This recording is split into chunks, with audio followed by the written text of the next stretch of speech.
you're naive, but you know that you got me sugar under your sleeve. But the way that you did me, and you're doing me still, I can't help but to wonder, is your love for me real? Now you.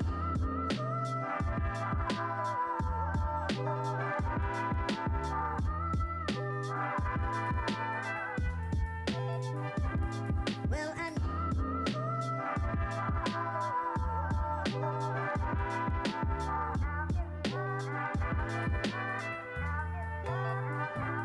Well, I know that you're young, and I know you're naive, but you know that you got me sugar under your sleeve.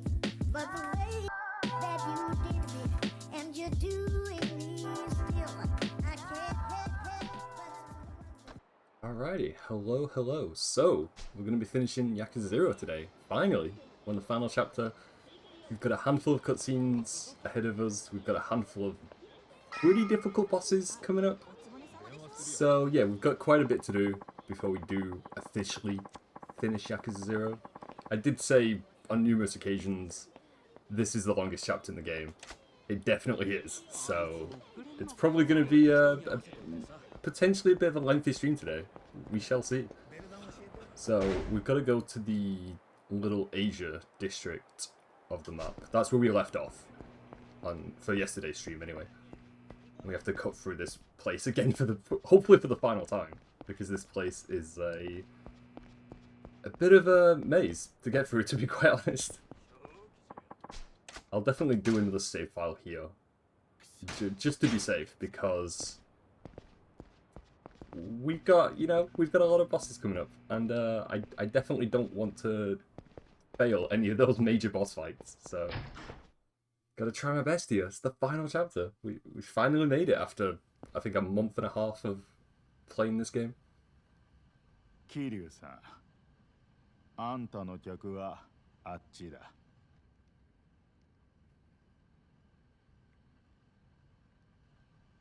立花さんは残念だった。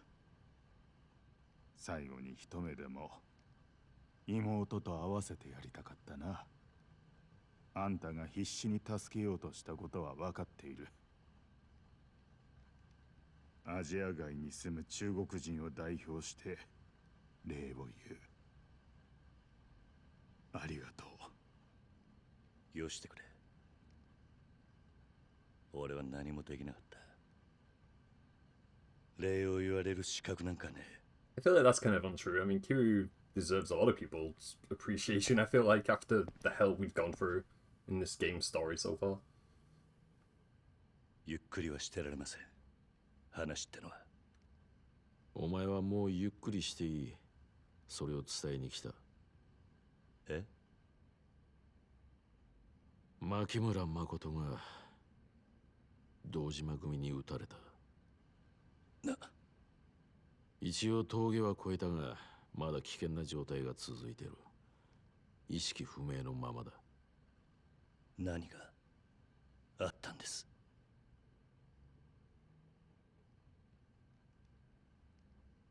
You asking what happened is kind of a loaded question, because a lot has happened, especially because Majima's the one who witnessed Makoto getting shot, so...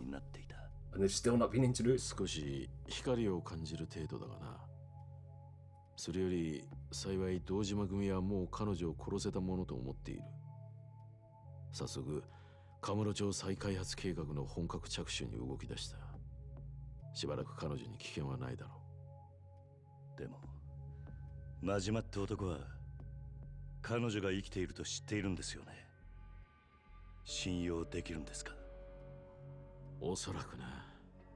あいつはもともと島野の命令で牧村誠を殺すように動いていた男だが、今は心底彼女を守ろうとしている。ただこの先どう動くかはっきりはわからん。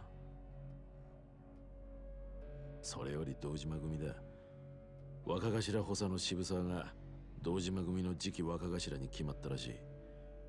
これから実質的に堂島組を動かすのは渋沢になる。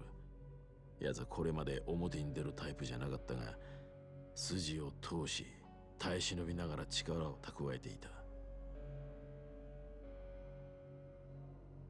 だが渋沢組は若い組織、久世剣能会や阿波野の太平一家の上に立つには強い力を示す必要がある。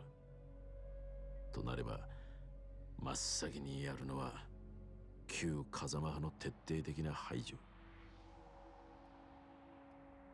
特にお前は目の敵にされるぞ。それに殺しの濡れ衣も晴れてない以上、薩もお前を追ってる。お前はカムロ町を出てしばらく身を隠せ。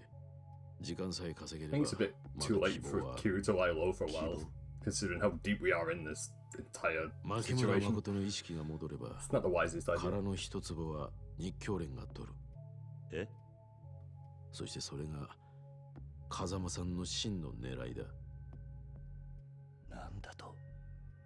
あの人は今堂島組の拡大を止められる唯一の対抗勢力として俺の日教連に白羽の矢を立てた。橘も殻の一坪を日教連に渡そうと動いていた。全てはこの俺を堂島宗平に代わる登場界の跡目に据えるためだ。それじゃおやっさんはあなたに登場会を託したってことですか？そういうことになるな。知りませんでした。あなたとおやっさんにはそこまでのつながりが。俺もお前ほどじゃないが風間さんには世話になってきた。俺に極道のイロハを仕込んでくれたのはあの人だ。足を向けては寝られない。桐生、お前のことも風間さんからくれぐれもと頼まれてる。殺しの濡れ衣の件もいずれ俺が必ず何とかする。だが今牧村誠が目を覚ますのを祈るしかないのが現実だ。それじゃもう俺にできることはないってことですか？お前はもう十分やった。お前がいなかったら牧村誠はカムロ町に来る前に消されてたろう。彼女が今なんとか生きてるのもお前のおかげだ。彼女は今どこに？病院からは移動させた。芝浦に停泊してる船にかくまってる。彼女が生きてることが堂島組に知れたらまずいんでな。芝浦？お前にこのことを伝えたのは俺なりに筋を通したかったからだ。あとは俺たちに任せて Not a very お Kiryu 前は街を thing, 出ろ。 a Kiryu-like thing of him to just walk away from this. Like, no. I think at this stage, like, Kiryu being told, like, oh, you need to leave town I don't know, it's a bit of a dumb idea, really. I feel like at this point, like, why?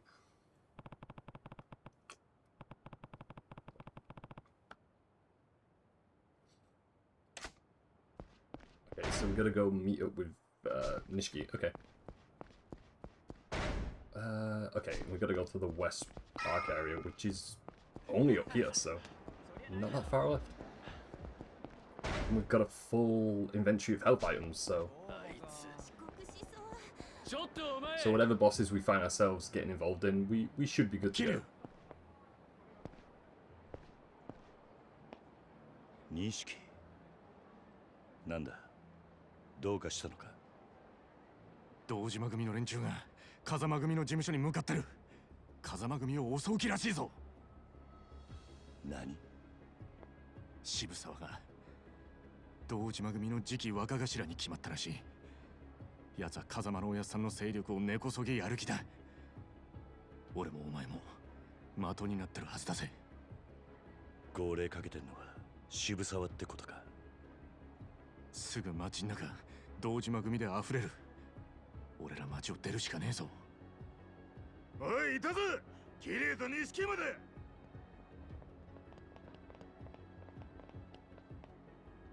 錦、牧村誠は日教連の世良が保護してた。堂島組は彼女を殺して殻の一粒に型がついたと思っているんだ。だが彼女が生きている限り殻の一粒は世良と風間のおやっさんの切り札になる。堂島組を押さえつけることができるはずだ。この場をしのいで時間を稼げば状況は変わるかもしれねえ。つまりどうしろってんだ。お前は風間組に行け。柏木さんにも身を隠すように伝えるんだ。こいつらは俺が食い止める。桐生、早く行け錦。分かったよ。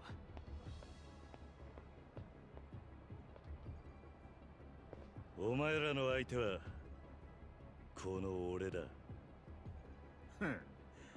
風間の使いっ走りがでけえ口叩くんじゃねえ。お前らは全員皆殺しだ。恨むなら風間を恨め。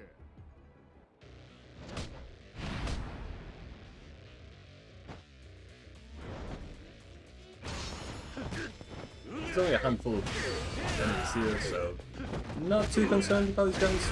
As long as we don't like take crazy amount of damage, we should be alright.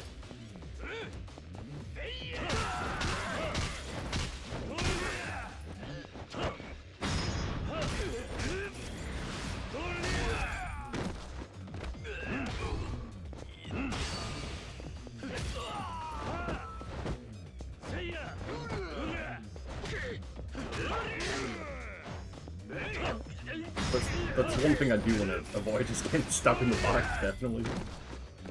So I'll try and take care of the enemies with weapons first, so we don't take any tons of damage.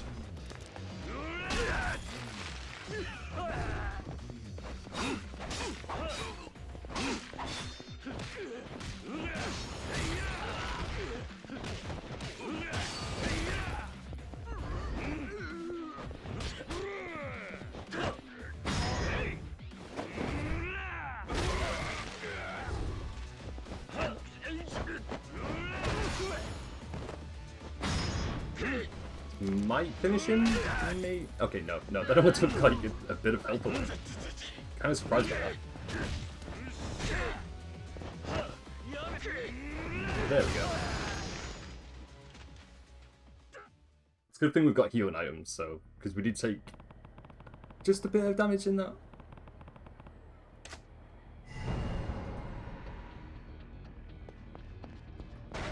Yeah, I definitely need to heal up. Yeah. That's a lot better.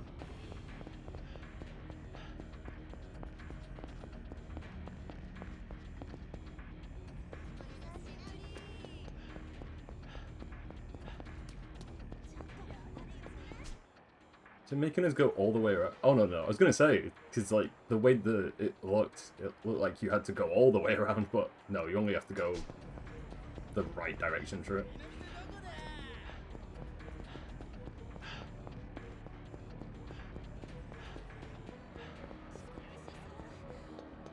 I think also the next save point I come across, I'll probably save there.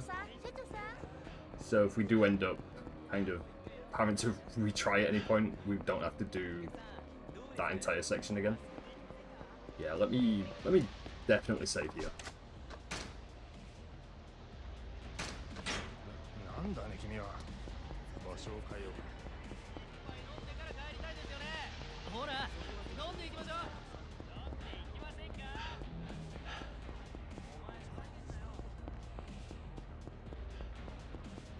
And I doubt we can actually upgrade anything, but I'll double check anyway. But actually we can upgrade that. It's one thing. Let's see if there's anything on here we can upgrade. So I think the rest of the things are blocked off. I think so anyway. Yeah, it doesn't look like we can upgrade further, no, unfortunately.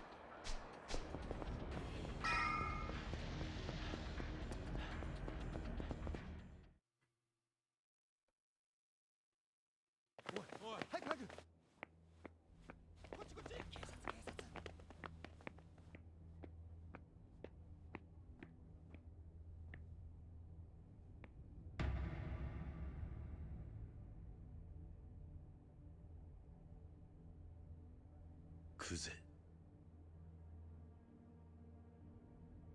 あんた一人か。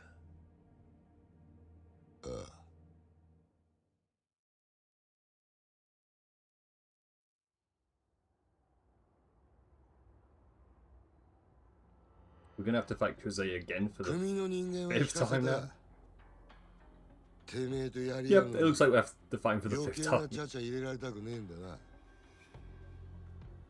まだ風 It's interesting, like, out of all the main villainous characters for this game, it's him we have to fight 5 times. Like, all the other characters that you never fight is Kiryu, but this dude, like, 5 times? 風間のおやっさんをどうする気だ。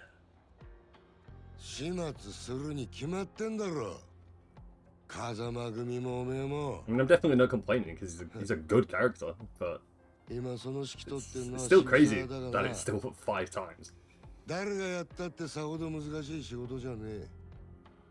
堂島組はもう I'm wondering also, like, for any of the future Yakuza games that I plan to play, if you have to fight the same character more than 5 times. いくらでも兵隊を送り込めるってことだ。そうかもな。だが俺は雑魚がいくらかかってきたとこで今のあんたほど手強いとは思わねえ。あんたは俺をぶちのめすためだけにここにいる。何の損得もねえところで命張る男ほど厄介な相手はいねえ。よくわかってんじゃねえか。俺を今動かしてるのはな。男の意地。 I mean, I guess in a way, we did destroy his pride. We did pretty much 男は笑いながら beat him on 4 different occasions, so I get why he wants to fight Kiryu again. お前 But I would think at this stage, if you fought the same dude 4 times and you've lost 4 times, like just give up at that point. Like you've got nothing else to prove. 決着つけさせてもらいます。クゼの兄貴。言うね。上出来だよ。いつでもいいぜ。 It's good that we've got quite a big area to fight him in also. And I'm hoping there's a lot of items I can just throw at him, so... Just to make the boss fight that much easier.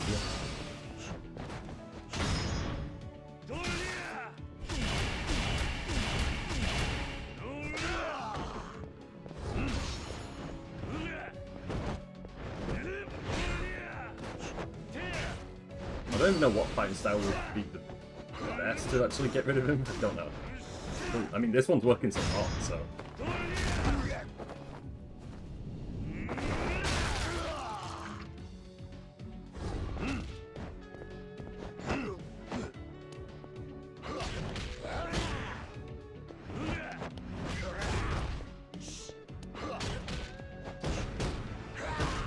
Okay, he does quite a bit of damage to us, so definitely need to heal up before we get into really, really low health. Shame I can't pick that up. I'm just gonna throw that. I can pick this up though, so... 舐めてんじゃねえぞ。本気で来いよ。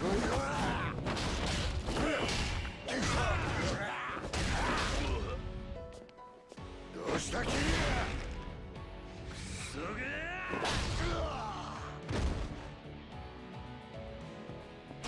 I was not ready for that quick time event, but we somehow made it work.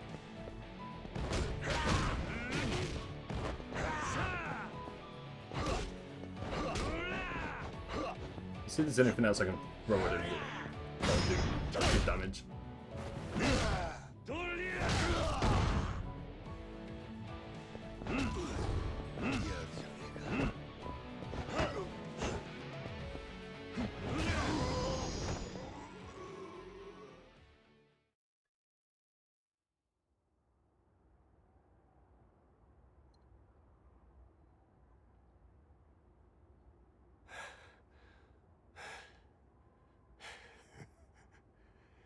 なんて野郎だてめえは。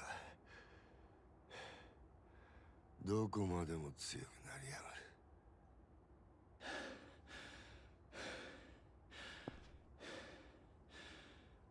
クゼの兄貴。なんとなく俺にはわかる。風間の頭はお前がこうやって本物の極道になるのをずっと抑え続けていた。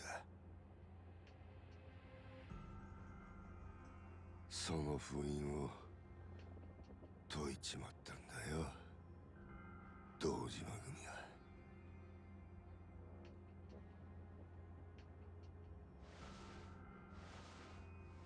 だがお前の他にもう一人、そいつも今本物の極道になろうと必死にもがいてる。日教連に激流、そこに奴が渋沢 I が thought for a second he was talking about Majima. Then I realized, like, why would Kuze know Majima? They never interacted. 牧村誠は生きてるんだろ。渋沢は殺し屋に女を撃たせるときわざと死なねえようにしたらしい。まだ堂島の親父にさえ報告してねえらしいがな。あいつは日教連に女を囲わせて連中を泳がせたんだ。そのアジトを突き止めるためにな。なんだと？女も世良もおめえも風間の頭の息がかかってる人間は全員根絶やしにする。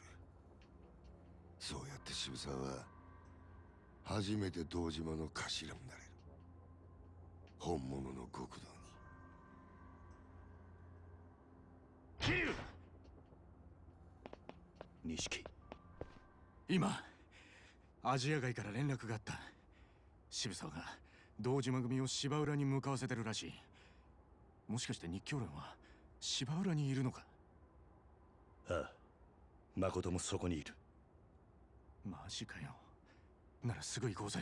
桐生、車回してくるからよ。分かってんだろうな、桐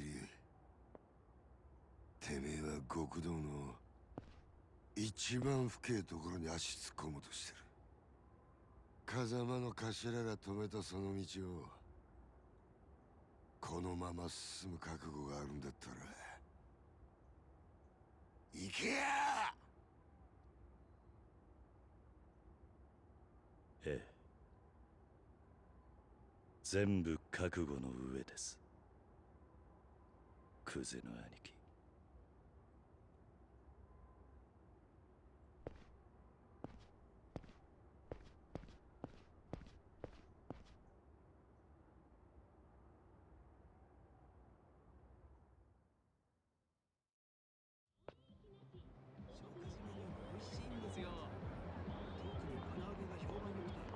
So that's one boss down anyway for this last chapter. I think we've still got a few left though, to be honest.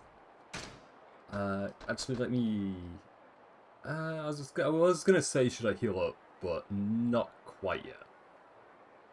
Because we've still got a decent amount of health, so... I think I'll keep my health items for now, anyway. この車に乗ったら最後だ。またこの町に戻 Nah, ってこ here ら it れる is. 保証はねえぞ。 Pretty much the point of no return, も pretty うやり much. 残したことはねえな。あれば今のうちに済ませとけ。 This is your last chance to move about freely before the final battle begins. Speak to Nishiki for a list of options. Choose switch Majima from that list to change protagonists. To switch into Majima, you will have the opportunity to return to Kiryu, so you can prepare for I'm terrible at words.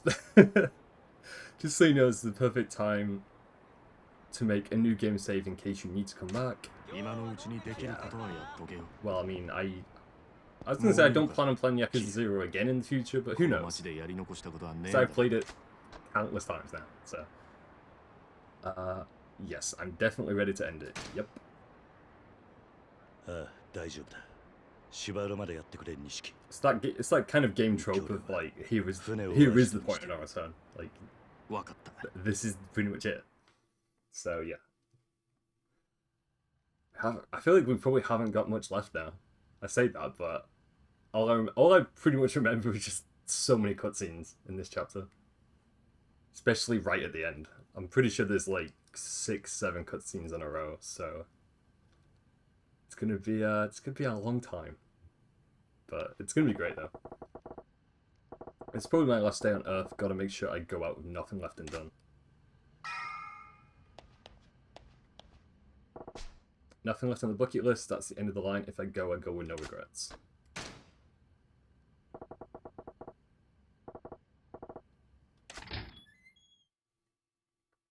Also, I've got to mention in this final chapter, you play as both characters at the same time, which is a really kind of nice attention to detail, which I really appreciated. Because it just pretty much ties everything together. Because it would be weird, like, if you only finished Kiru's portion of the game and then never found out what happened with Majima's part. Also, it's these guys again, who we met a few chapters ago. I think they're also wearing the same outfits from last time we met them. またボコボコにしまぞ。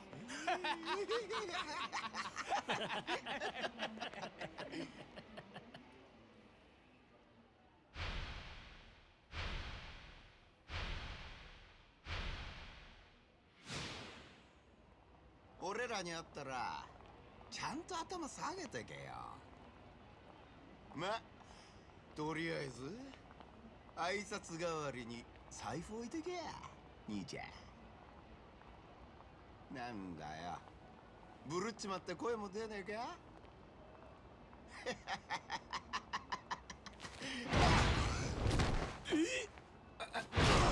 てめえ、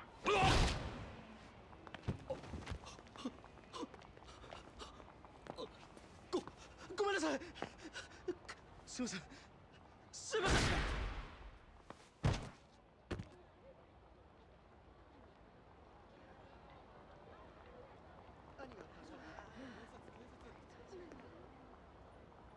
チンピラ相手に何やってんだよ、マジマちゃん。お前に遊んでる暇なんかあったかよ。女は見つかったか。遊んどるわけやない。俺にはこれから行かなあかんとこがあるんや。へえ、どこ行くんだ。堂島組や。堂島組。おい、どういうことだ。女は堂島組にいるのか。牧村誠は堂島組の殺し屋に撃たれた。何。島野の親父に言うとけや。殻の一坪はもう誰のもんでもない。闇に葬られたんや。おい、どうなってんだよ、マジマ。はっきりしろ。女は死んでるか。手離せや。俺はもう誰の命令も聞かん。Majima's finally snapped. Pretty much, he's unhinged Majima now. これ以上手出すんやったら島野の親父野郎が殺すで。俺は。お前まさか堂島組に行くって。堂島をやる気か、たった一人で。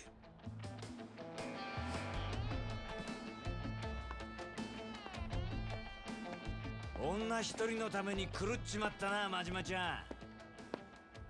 狂犬みてえな顔してるぜ。やっと檻から飛び出したな。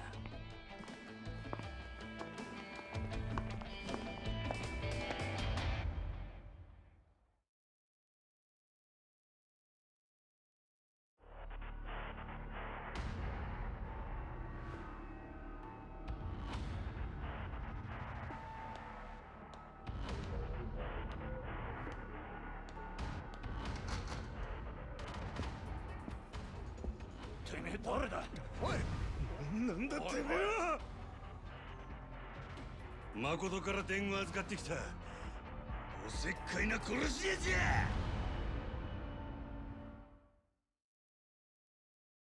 Now we're playing as Majima in Kiru's family's office, basically, which is weird because it's just weird seeing everything come full circle right now. and seeing all these, like I mentioned it during the last bit, but seeing characters interact and seeing characters be in places where they technically shouldn't be, it's, I don't know, it's cool, but it's also like really bizarre at the same time, just seeing it actually happen. 親父、世良の野郎はまだ船に戻ってません。どうします？構わねえ。始めろ。へい。 It's like all these locations that they showed right at the start of the game, and now they come back around towards the very end of the game. I think that's what's kind of like weird for it to sink in, I think. Even after playing this so many times, it's still kind of crazy.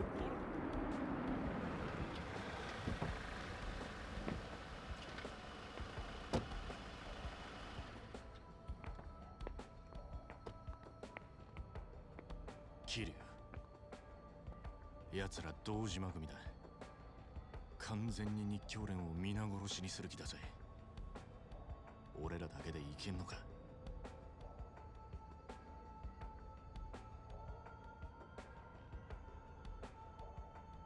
やっと来たか。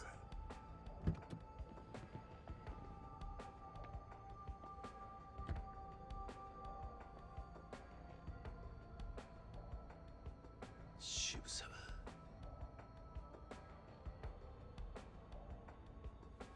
渋沢。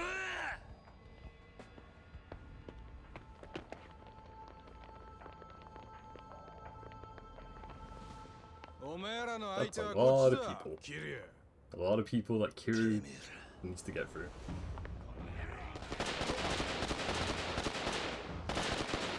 日教連だ。おら、打ち返せ。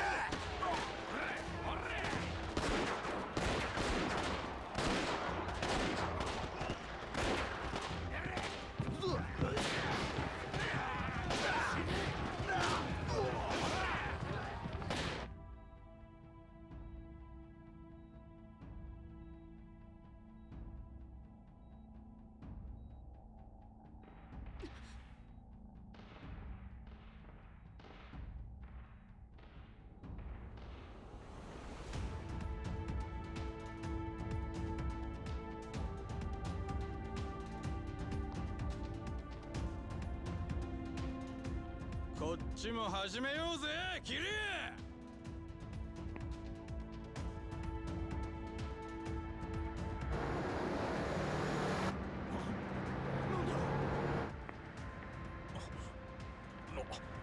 こいつら。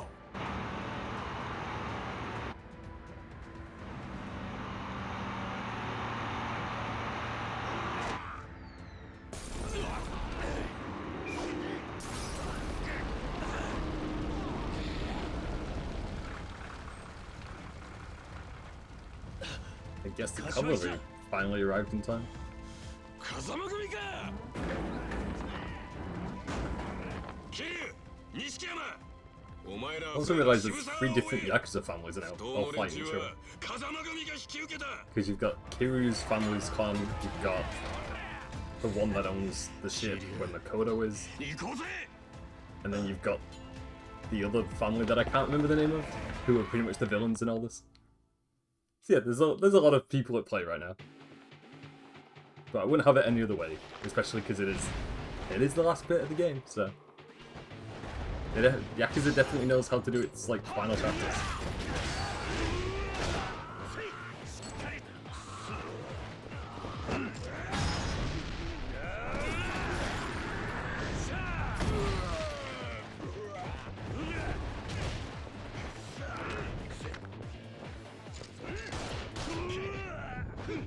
Okay, this might be difficult. Actually, this might be more difficult than I imagined. Also, I had no idea how I'm taking so much damage already. So let me immediately heal up.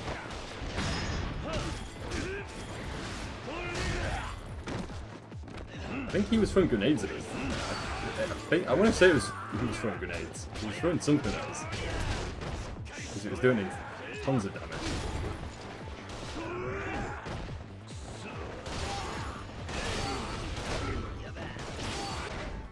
And to heal again. There we go.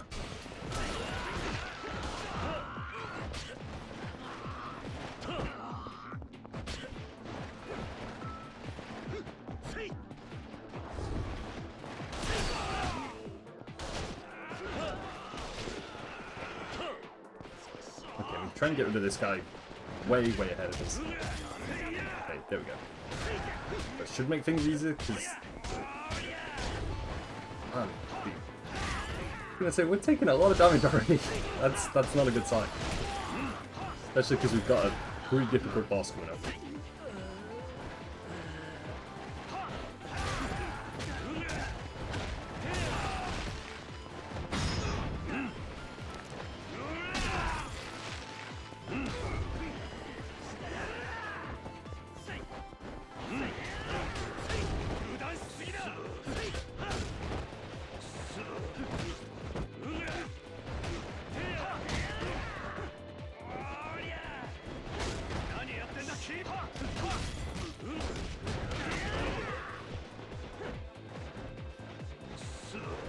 Yeah, I think I need to create some space around these guys, or else we're just going to keep taking tons of damage.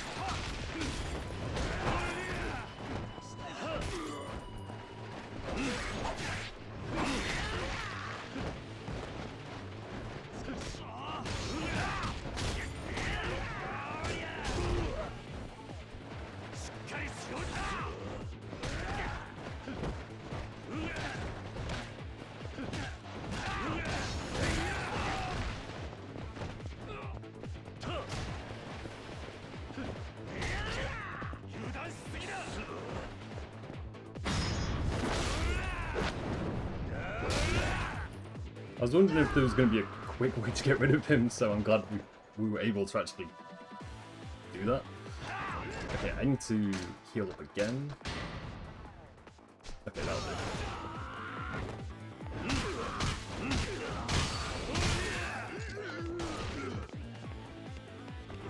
To get rid of the guy who's shooting at us, first of all. And then it's a cheesy way of getting rid of enemies, but like being able to like two-shot, one-shot enemies, it's gonna help us.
Let me double check if I've got any weapons we can use for this. I do have one, but I don't know if it's going to do loads of damage. Okay, it's not too bad. I mean, it's only a wooden katana, so I'm not expecting it to do crazy amounts, but... Also, I just got killed. That sucks. I hope I can retry that from that point and not have to restart the entire... Okay, that's not too bad. It only takes 5 in this place. I couldn't even, like, find out what actually killed us then. I have no idea. So I do the same strategy as last time and get rid of this guy.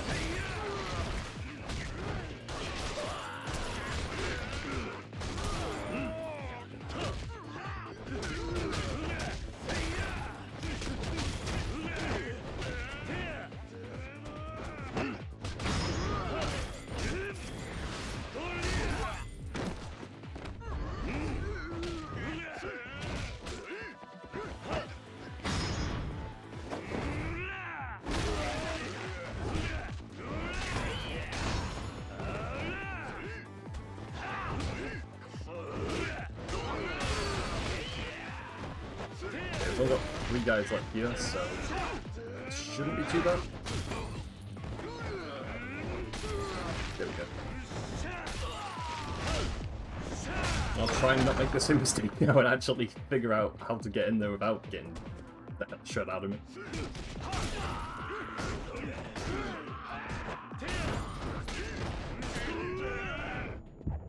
Okay, so this... Okay, I can kind of see it now. There's two people in there who are going to shoot us the second I walk in. Yeah. Okay, that's what killed us last time. Okay.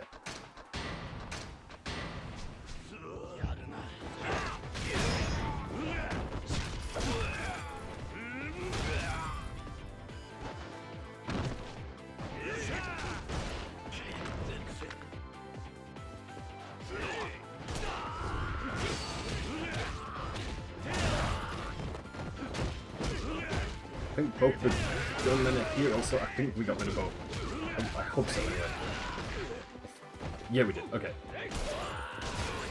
So now I can actually go in there and not get shot.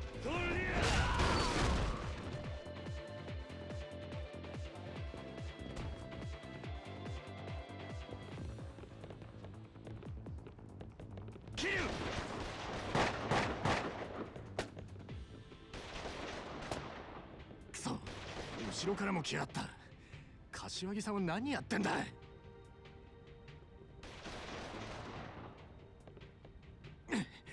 桐生、俺がここで連中を食い止める。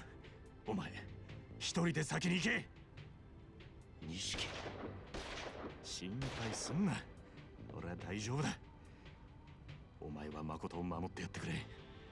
急がねえと渋沢に殺されちまうぞ。だがいいから行け。あいつを止めねえと風間のおやさんにも死んだ橘にも顔向けできねえだろう。渋沢をぶちのめすのはやっぱりおめえの役目だよ。だから必ずあいつを止めろ。分かった。俺が銃を撃ち始めたら先に走れ。いいか。俺が追いつく I ま would で rather have Nishiki fight those guys than also have to fight them, especially because there's 3 gunmen now. I don't want us to get killed for the second time.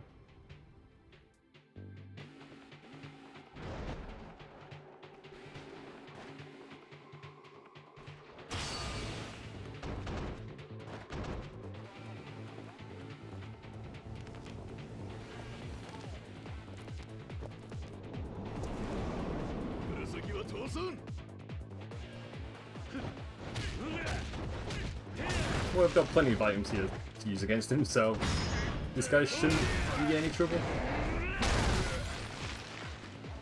Yeah, if I keep repeating that, we're good. We're good. Because I don't really want to use any health items for this dude. I'm gonna keep hold of the health items we've got, because if any of those gunmen show up again, I'm gonna need them. I was not prepared for that at all. So.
Trying to see if I've got any other weapons that could help us a bit more. Okay, that's going to help us, because that's 138. And the wooden katana is only 50, which is, it's not very good. Oh, but we can't equip it. Okay, never mind. I think that weapon's only for the Lantern, I think. That's probably the reason why we can't equip it.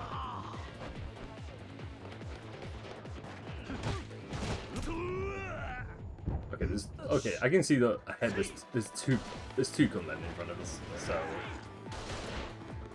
let me get rid of those guys first.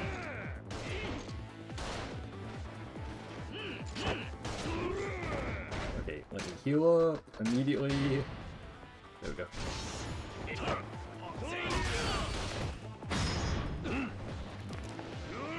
We are eating through our health items pretty quickly already.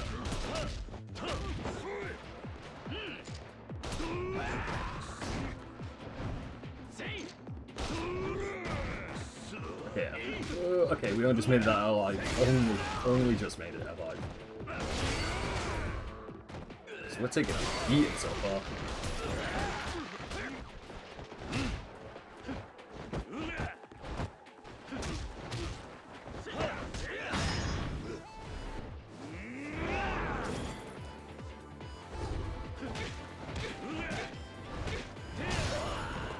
Before I actually beat this dude, let me heal up, because I'm pretty sure they're automatically going to put us into like another fighting scenario, and I don't want to do that at low health.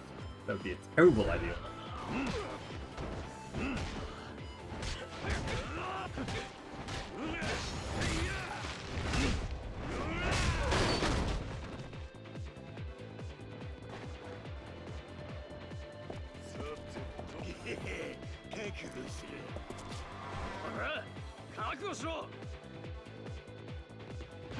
Ooh, okay, so we're facing like kind of 3 mini-bosses here. Kind of.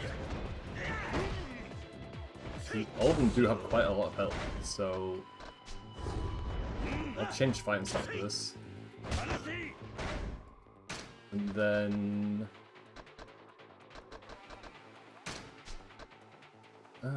actually no, I don't want to use any more health items. No. Only if I need them. Only if we desperately need them. I was thinking of like getting a heat gauge up and getting these guys a bit quicker, but if I play it safe, we should be okay.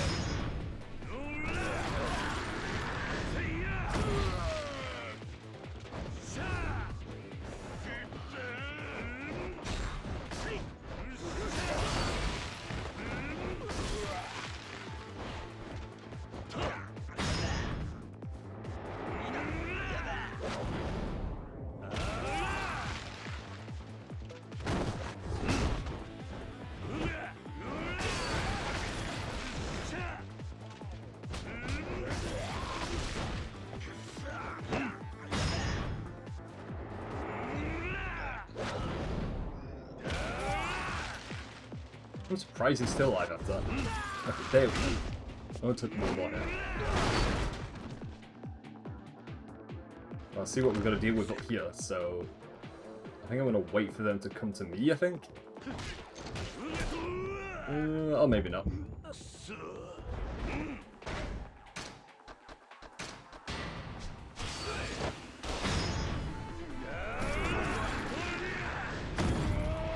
Because my original plan was to each of them to just come in one by one, but no.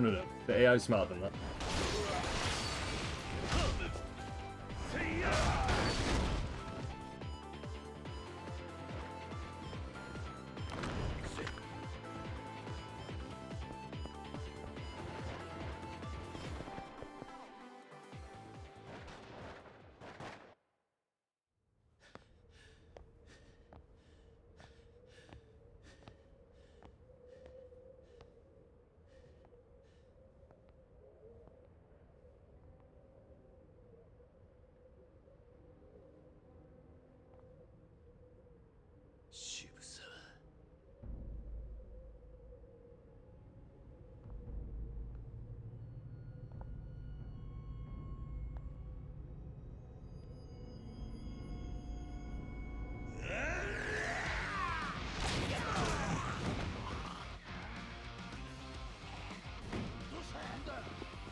Yeah, this is definitely unhinged Majima. Without a doubt. This man is broken right now.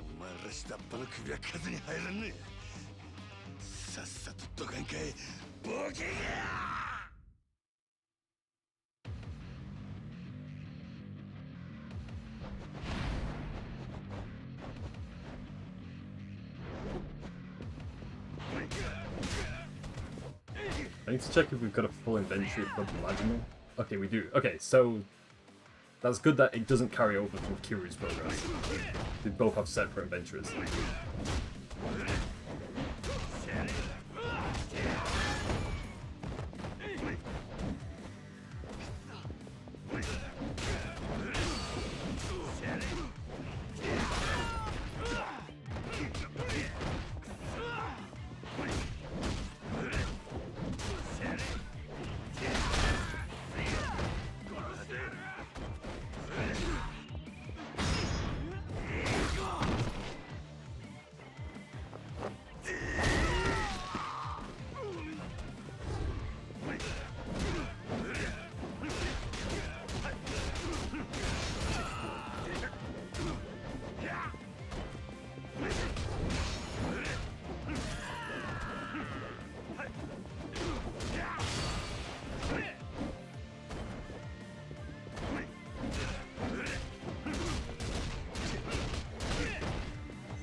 I'm surprised also I've never spoken about how good the OST is for Yakuza 0. Because I think that I can kind of hear it in the background, but I think it's playing one of the best songs. Like, throughout the main story, it's OST line anyway. But the OST for Yakuza 0, it's extremely good. Like, I don't think there's any bad songs in it, to be quite honest. No.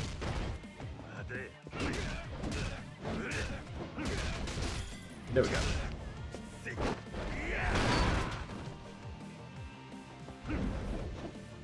Yeah, this is weird how it's weird going through all these rooms again, because this is what we did on the very first chapter of the game. It's either the very first chapter or the second chapter. I think it was... No, it was the very first chapter of the game. Yeah, yeah. Well, yeah, everything else comes full circle now. We're just doing it as Majima this time around. Let me... Yeah, I'll put our heat gauge up a little bit. Because, like, for health, we're doing fine.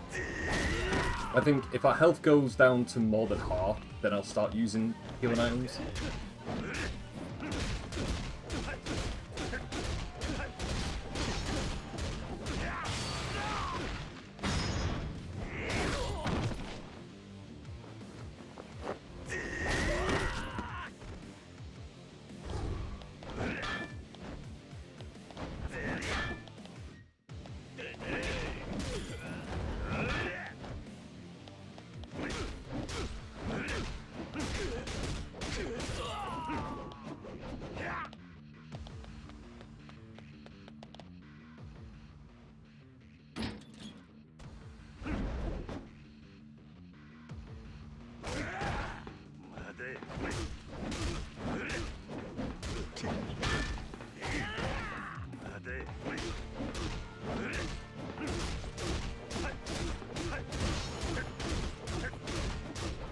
I could do that move all day, pretty much. I do also want to see if we can throw this guy off here. Yeah, you can, yeah. That means you can do that as Kiryu, so it's good to know it carries over.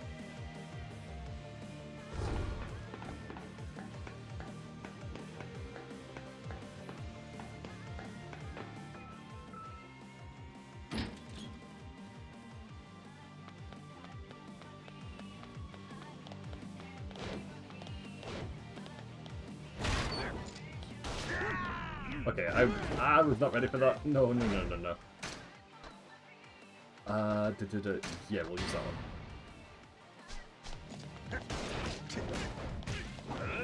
Yeah, I'm gonna deal with these guys in this hallway, and then deal with the guy who's shooting at us.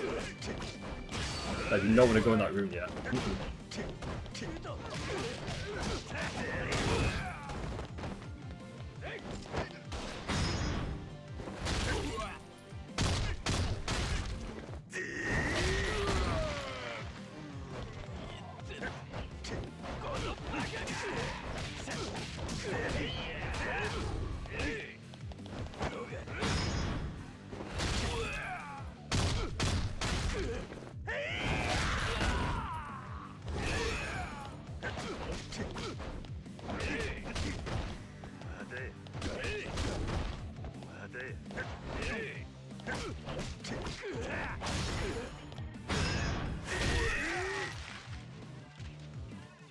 then we'll deal with the guy who's shooting at us, if I can see where he is. Okay, there he is.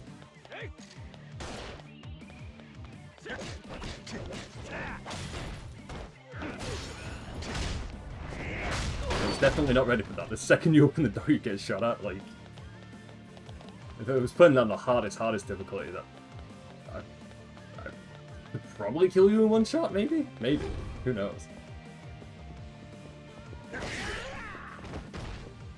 Okay, we'll deal with the guy with the sword first. Okay, then man, there's two guys with weapons, and they both deal quite a lot of damage. So we want to avoid that as much as we can right now.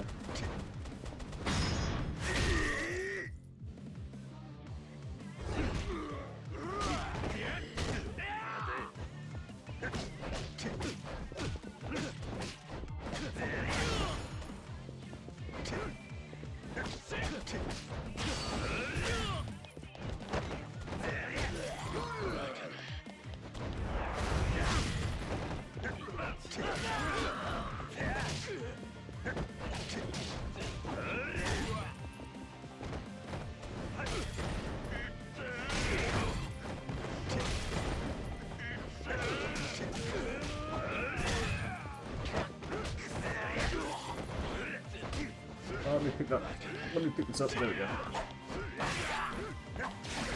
I was trying to see where the katana was, but I couldn't quite see it at first.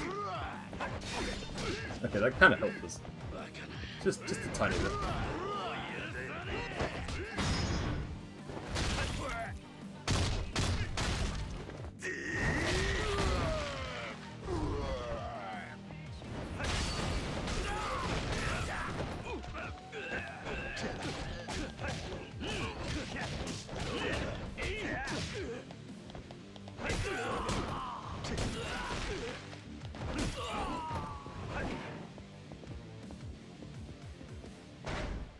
Before we go any further, let me go up. Okay, that's a lot better. Oh, hi. Okay, I was not ready for that at all. It's a good thing we did heal right before that.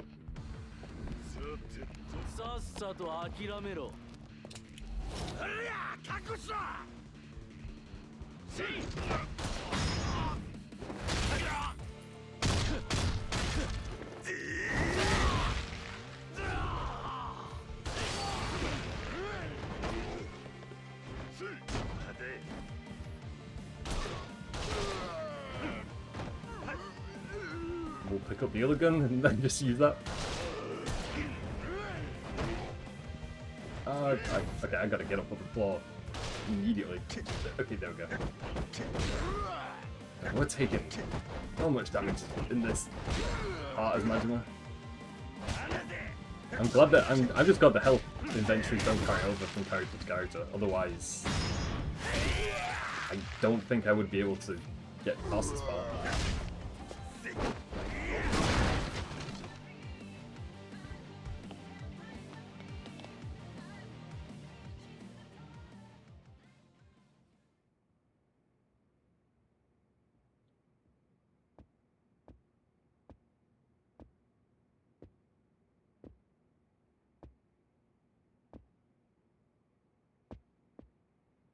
元島の組真島五郎か。18人殺しの冴島大河の兄弟分。お前ら二人揃って随分と時代がかかってんな。やっと見覚えのある顔や。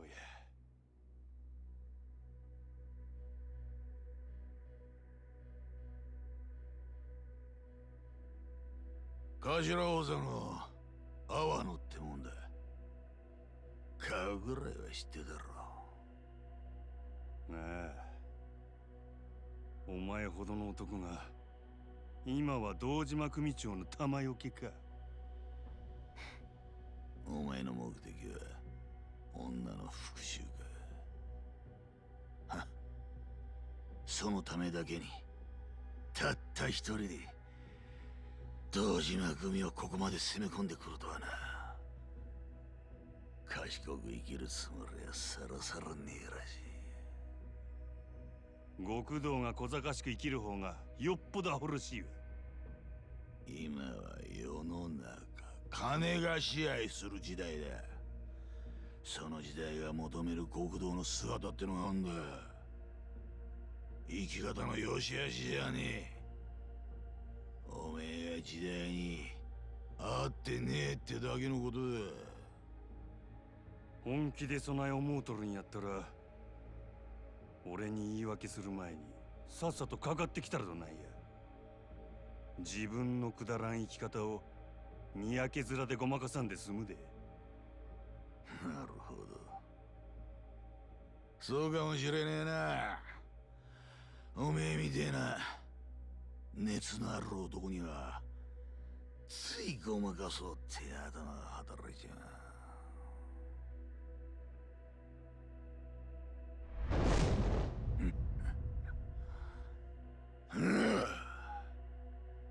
ゴルフに女に高い酒、全部くだらねえたわごとだ。そいつを漁ってるうちに俺の背中に背負った水をえらく色あせちまった。もともと俺は人を殴るのが好きでな。相手がムカついたから殴るんじゃねえ。殴るのが好きだから殴った。根っからの極道のくせにいつからかてめえの血流すのが億劫になってな。金まみれの小賢しい極道を演じるのが楽だって気づいちまった。もっとも楽に生きるのが楽しいとは限らねえがな。せやったら最後にお楽しみができてよかったやないか。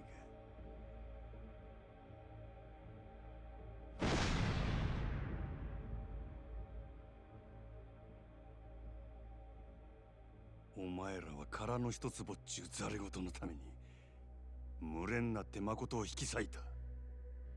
もう二度とあの子お前らのざれ言には付き合わせん。ここで俺が全部しまいにしたる。安心せえや。堂島組のお仲間も後からまとめてあの世に送ってるわ。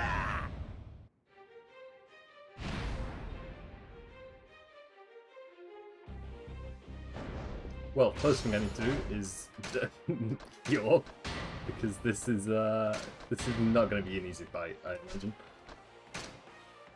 And seeing as we've got quite a few weapons to work with, I think the best course of action is to pretty much use it. I mean, this is going to be the last chance I will be able to use them, because it is the last bit of the game.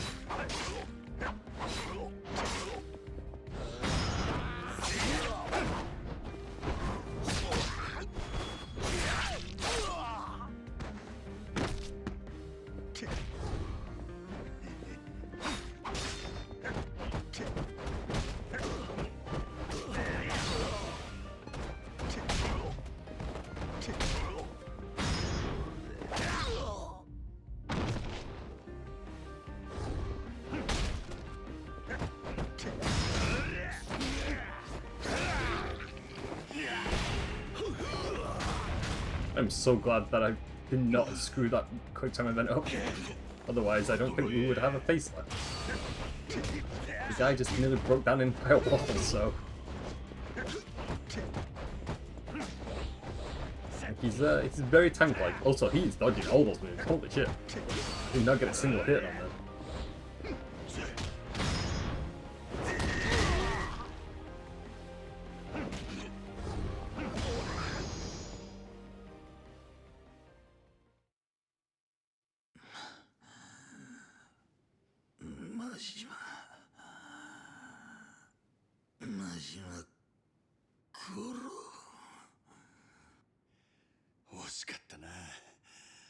こんな時代に踊らされてなかったらその拳でてっぺん取れたかもしれん。あんたにはそれだけのもんがあったはずや。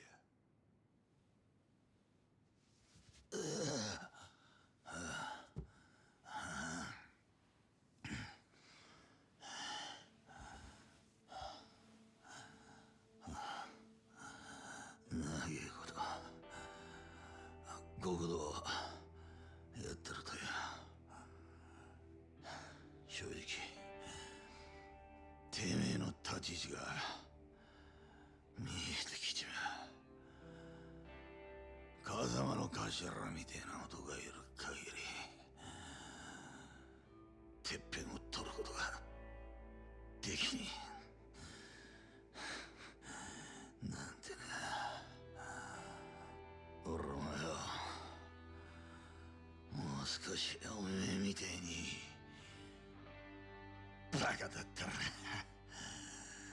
かったのにな。俺かてそないバカ正直に生きてきたわけやない。せやけどな、俺の周りにはバカに生きてバカに死んでった男たちがおった。そいつらのくだらん生き方が俺は男の最高の生き様やと気がついたんや。ラッキーなんだ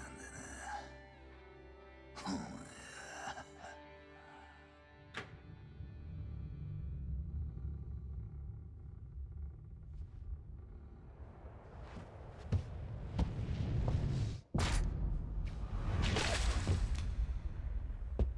天野、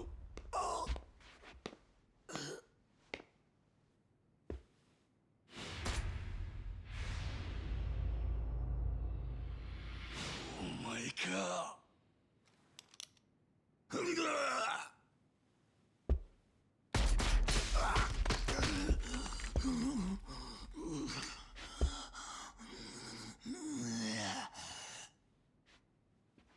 何やってんだてめえよ。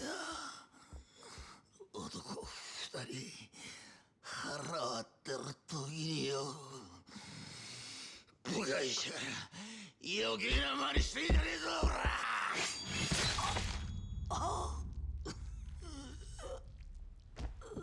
That's pretty fucked up. It's also a horrible way to go out. Like that's pretty brutal. 島野が始末したはずの男がこうまで俺に盾ついてくるとはな。マジバおかげで阿波野も使い物にならなくなっちまった。島野も消さなきゃならねえ。面倒ばかりだ。堂島宗平、そこにいる男は体力で一番金がかかる殺し屋だ。そいつに仕事を受けさせるルートと金がある限り、俺は誰だろうが好きにやれる。力ってのはこういうもんだ。お前らだけはもう何があっても死んでもらわな収まらんのや。せやないとあの子は黒い闇から逃れられん。ラオグエイ、油断するなよ。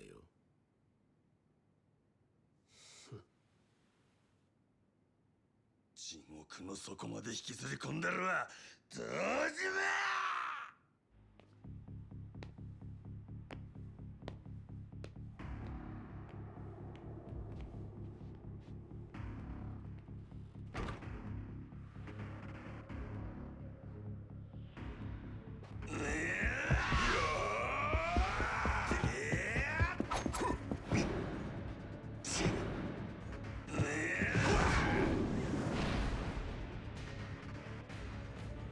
Got two bosses on a rope, pretty much.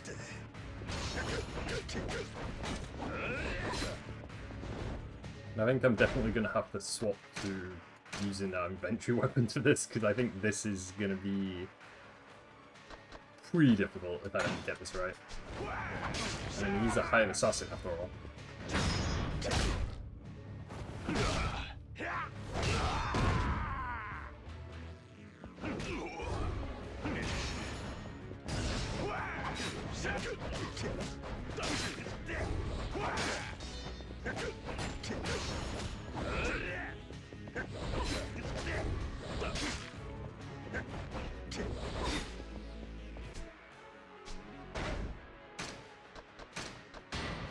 heal up before we do anything else, and then yeah, we'll use that against him. Yeah, that might do some good damage to him. I do not know this guy's attack patterns at all, to be honest. No idea.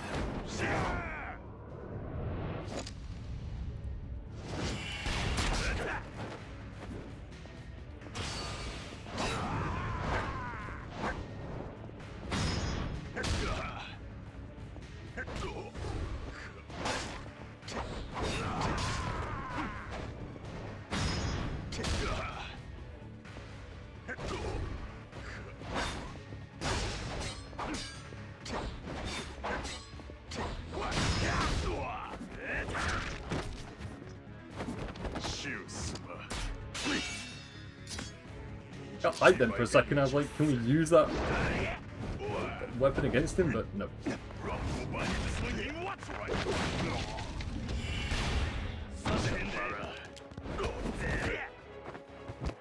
So we're in the second half of this now. So this might be where it gets like a lot difficult. So I've noticed the pattern, like a lot of final bosses, the second phase is a lot more difficult.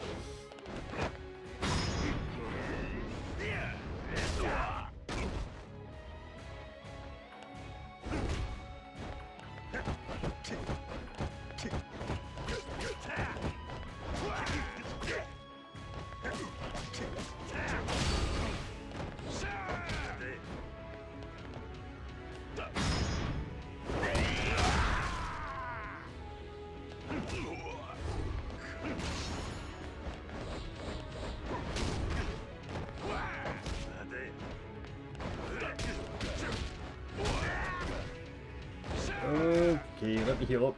If he's gonna let us heal, that is.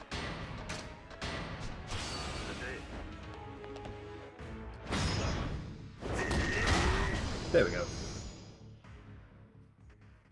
Yeah, his attack style is all over the place.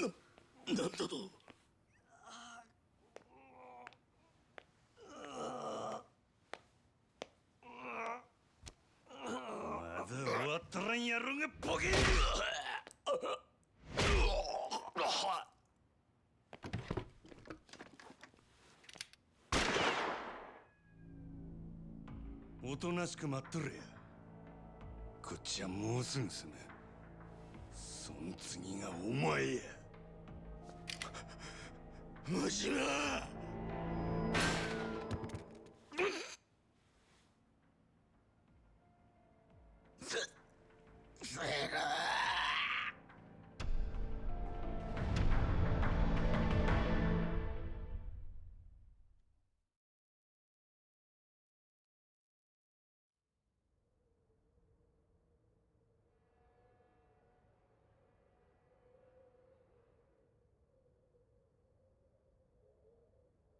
桐生一馬か。なるほど。風間の頭が見込んだわけだな。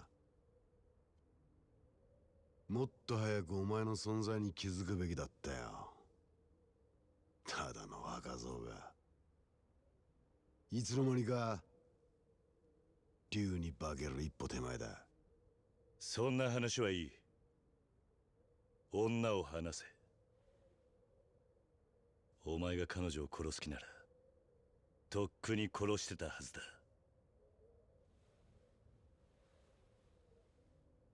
先生、その子を連れて離れてろ。もう用は済んだ。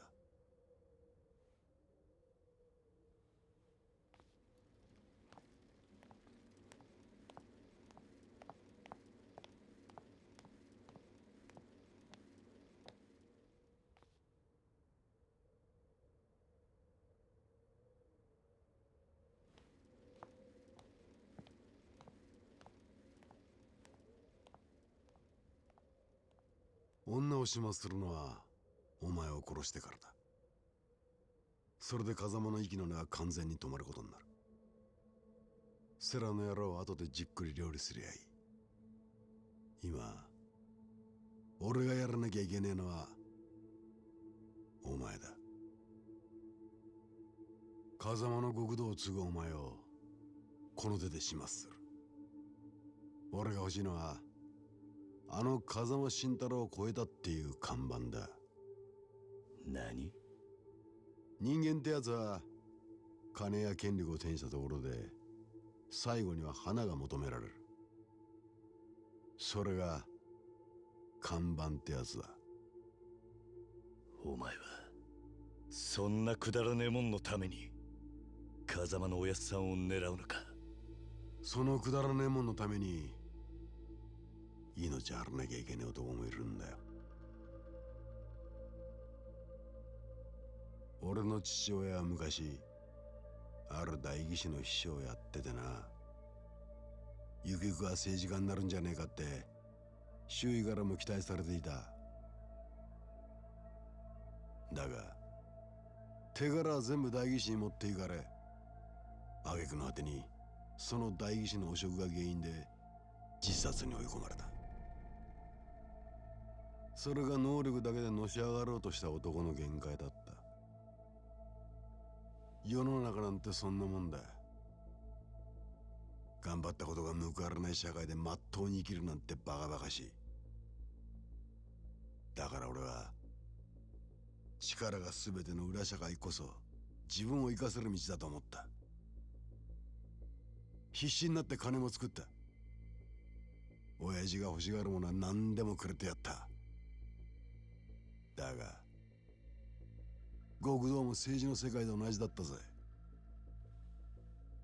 結局周りの極道が最後にひれ伏すのは金じゃ買えねえ極道の看板だった。風間のおやっさんは看板だけの男じゃねえ。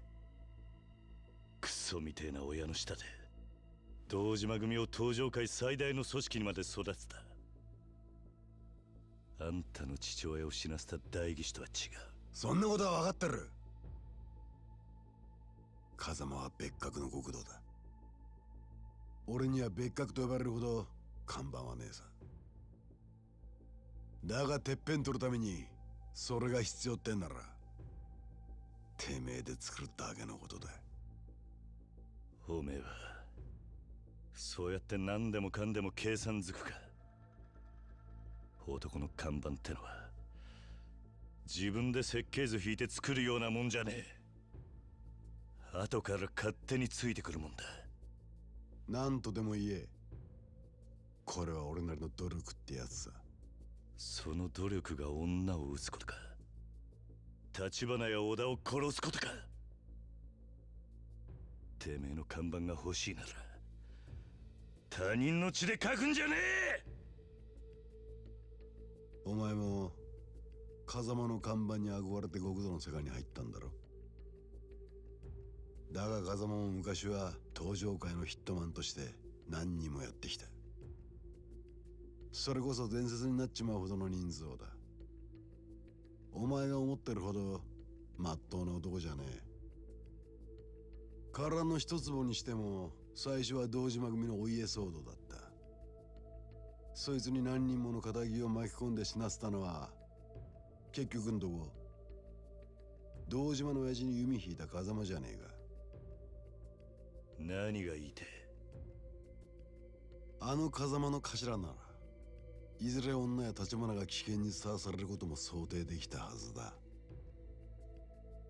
つまりあの人だっててめえの描いた絵を完成させるために橘たちの犠牲を割り切って使ったんだよ。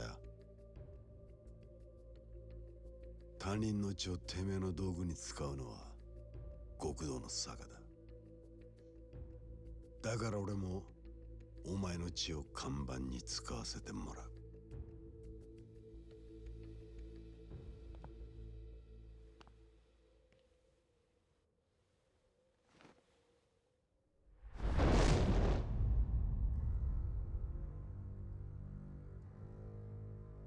He's not the only one who's got a dragon tattoo, though.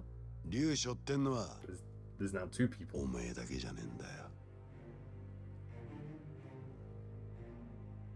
お前を殺し I think I still prefer Kiru's dragon tattoo, though, ほら over this guy's. 堂島の竜になる。俺はそんな肩書きはいらねえ。だが竜は一匹でいい。ああ、お前の言う通りだ。付き合ってやるぜ。そのくだらねえ戦いに。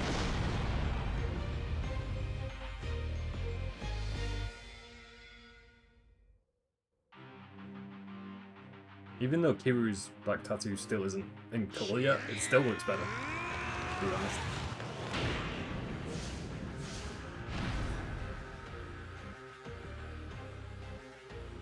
And so we've got our final boss fight pretty much of the entire game, so I gotta make sure I make no mistakes on this because I imagine this isn't gonna be easy.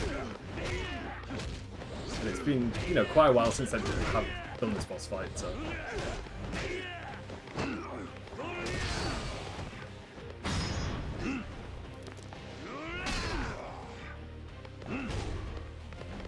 You can definitely tell it's the last boss fight because he's got like 6 health bars, I think, to get through. I think it's like easily 5 or 6 health bars.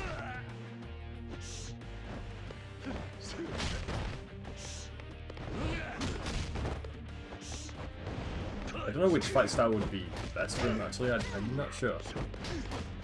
We'll try all 3 of them out and see which one works.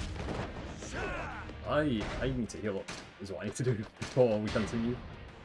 Okay, there we go.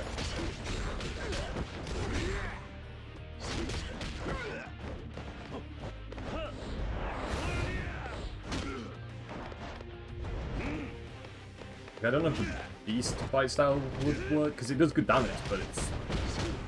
This guy like hits us with everything, so...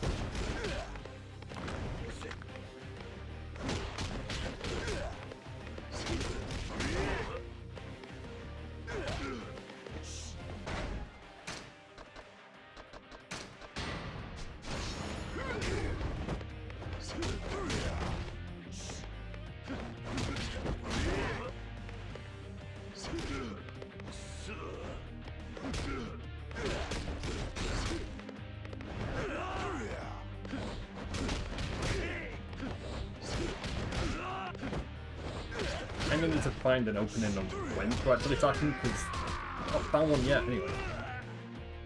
And we're not doing any damage to him now, so... Oh, okay, maybe I found an opening, maybe? Okay, oh, maybe not, maybe not, that did not work. Man, he's gonna get through all our health items before we can get through this.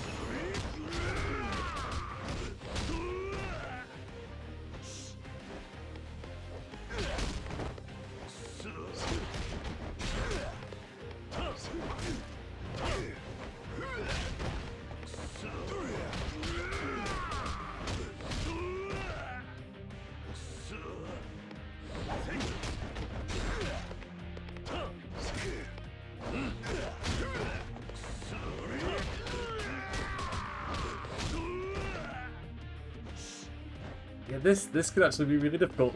This is going to be more difficult than I thought it was going to be. His combo moves, man, I cannot read those at all, to be quite honest.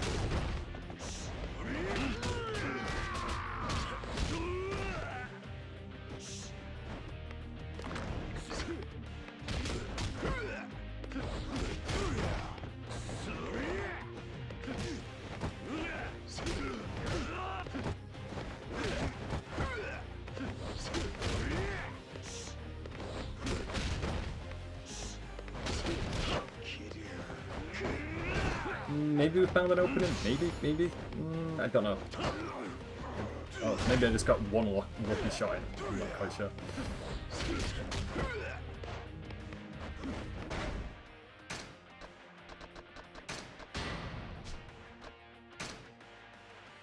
And I don't have any weapons I can really use. That's not going to do anything to him. That only does 21 attack damage, so we can leave that one out.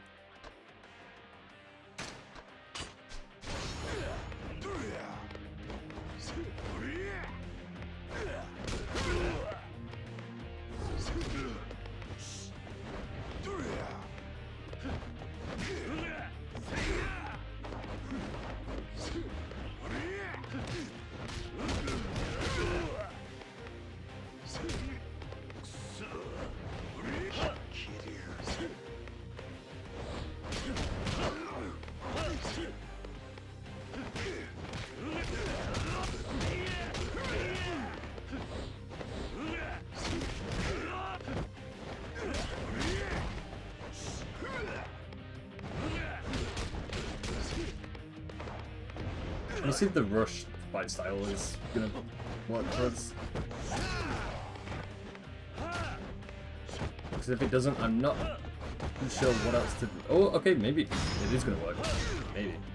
I was gonna say if this fighting style doesn't work against him, I'm not quite sure what to do. He was definitely giving us a hard time during that.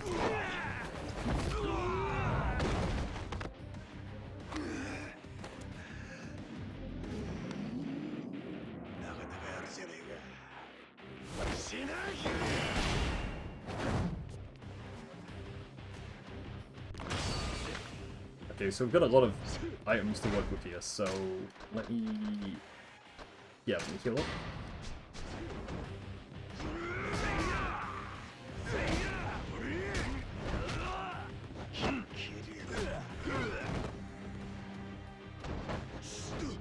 Let's see, the beast mode fight style is going to be the best option for this part. We just automatically pick up items around us.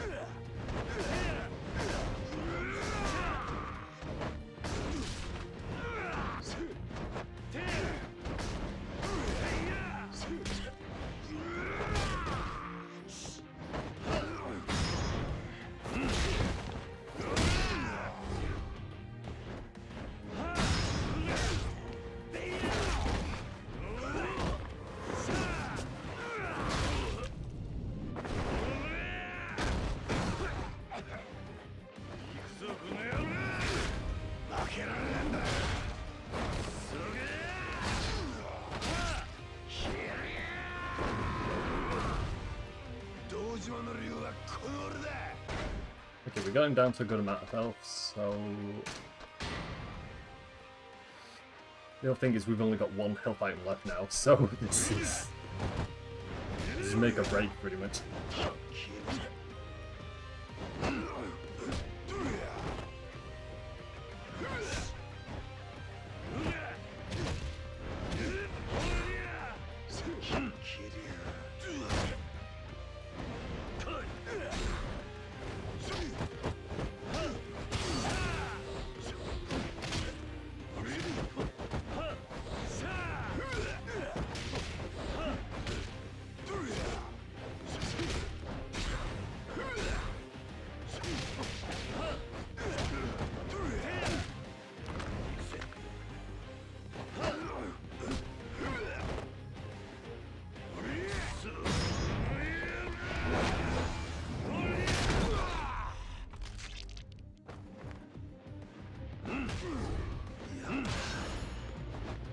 I have no idea if I'm going to be able to do someone attempt or not. I don't know, because this is putting it like, pretty much as close as you can get, because I've got one health item left.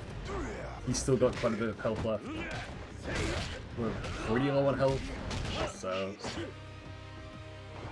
as long as I don't make any mistakes, I'll give him any openings to do... Okay, never mind, I was going to say give him any openings to do damage to us, but a little bit late for that.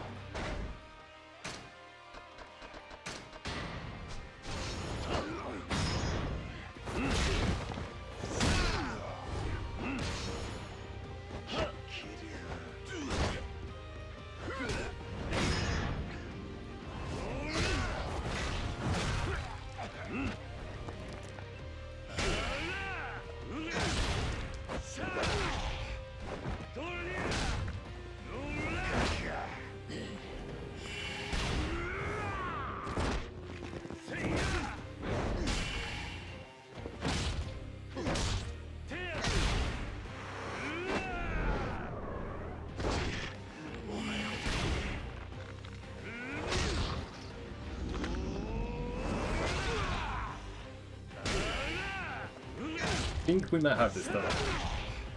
I hope so, because we only need to hit him like one more time. I think that's it.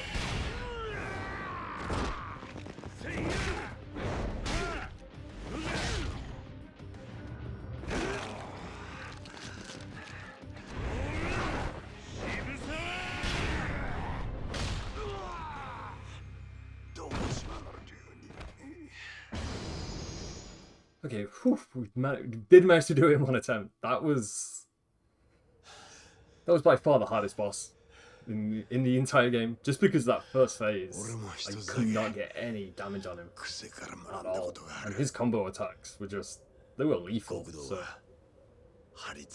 oh man, but I'm so glad we did it. I was worried then we would have to retry that entire boss fight again, but we got there in the end. It worked out. And all we've got left now is cutscenes, pretty much. All we've got left.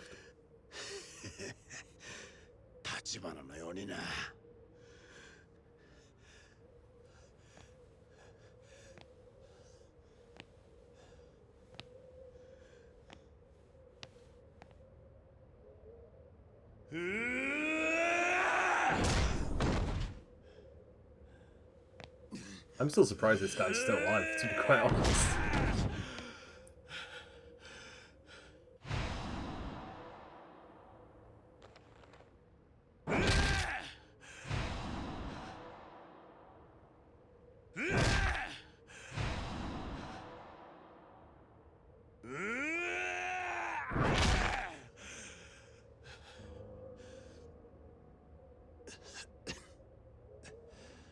And somehow all his teeth are still intact, which I'm also surprised at.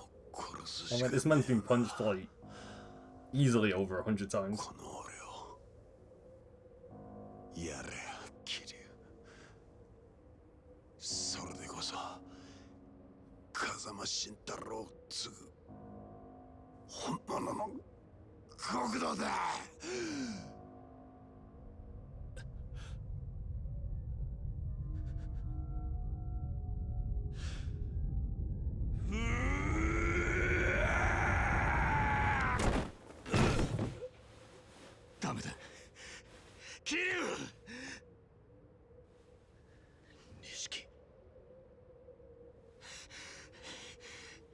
超えちゃならねえ。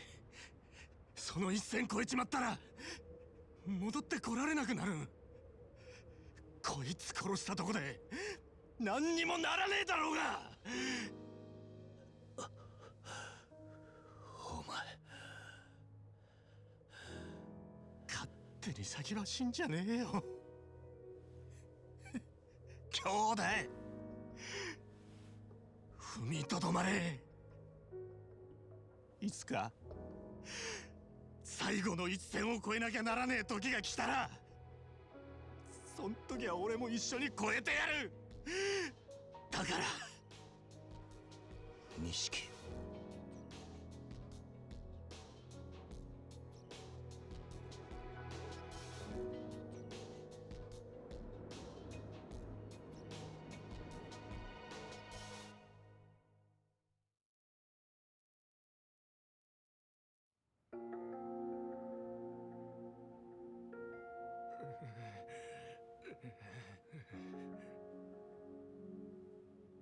そいつらを殺すのか、マジマ。当たり前や。こいつらがおる限りあの子はいつまでも狙われるんや。全部しまいにするにはここで殺すしかないやるが。殺すんや。俺がこいつらを誠の代わりに。彼女がそれを知ったら苦しむだろうな。何？感謝するかもしれん、謝るかもしれん。だがいずれ彼女は必ず苦しむ。冴島大河が18人殺した罪を背負った時のお前と同じ苦しみを味わうことになる。彼女は自分の手がきれいなままなのはお前が代わりに手を汚したおかげだとそう気づく。自分のために人殺しになった者へ償う方法はこの世にない。お前はあの娘に償いきれない貸しを作る気か。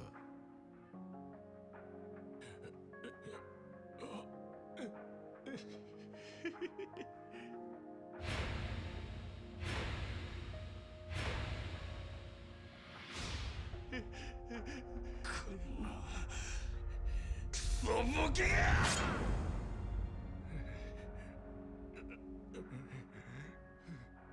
せやったら俺はどないしたらええんや。こいつら殺してもあの子を救うことにならん言うんやったらどないせっちゅんじゃ。もう終わったんだ、真島。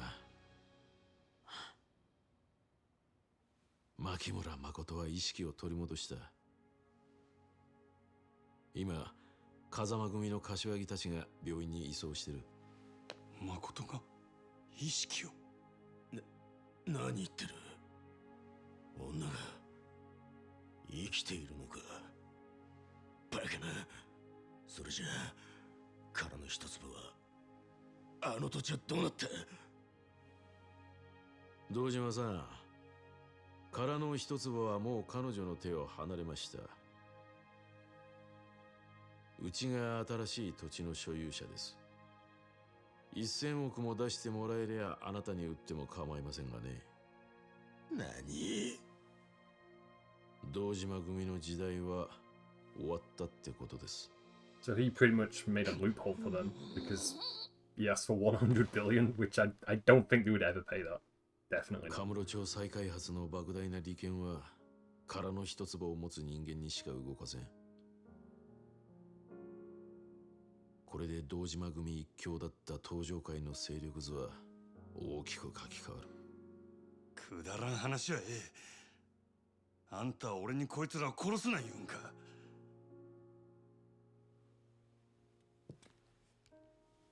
その殺し屋は堂島の命令で何人も殺してきた。堂島の急所を握る生き証人だ。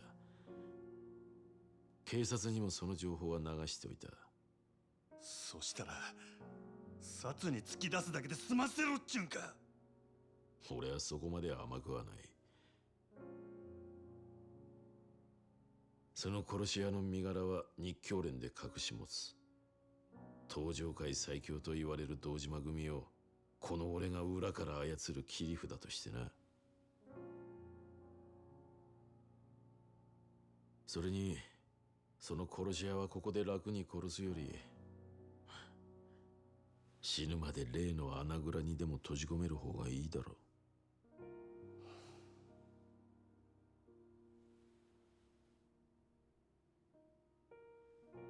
う。よくこらえたな、真島。牧村誠にとって堂島組はもう脅威じゃない。お前が彼女を救った。よう言うわ、あんたも。俺をええように利用したっちゅうわけか。島野の親父と同じように。ここに来たらたまたまお前が一人で堂島組を潰してたってことだ。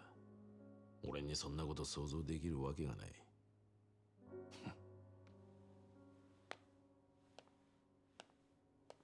真島、まだ片付いてないことがある。お前の親父島野に一つ伝言を頼めるか。お前が奴に東上界を裏切ったけじめをつけさせろ。何やと。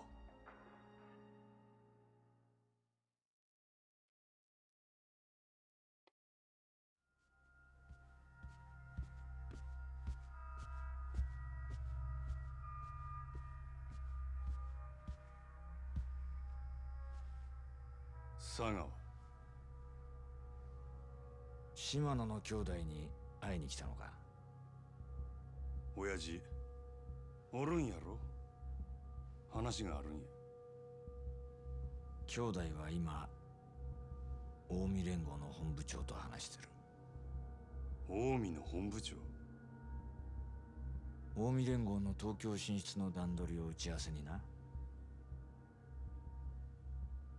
残念やったな。殻の一粒は日教連の手に渡ったで。もうあんたらの付け入る隙はなくなったっちゅうことや。そっか。じゃあお前が島野を殺せば全部終わるってことか。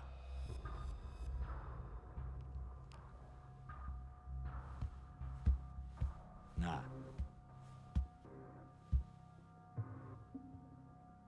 あ、楽しかったよな。なんだかんだ言って俺ら。それが目の見えねえ小娘に振り回されてこんなとこまで来ちまった。面白いな、巡り合わせってのは。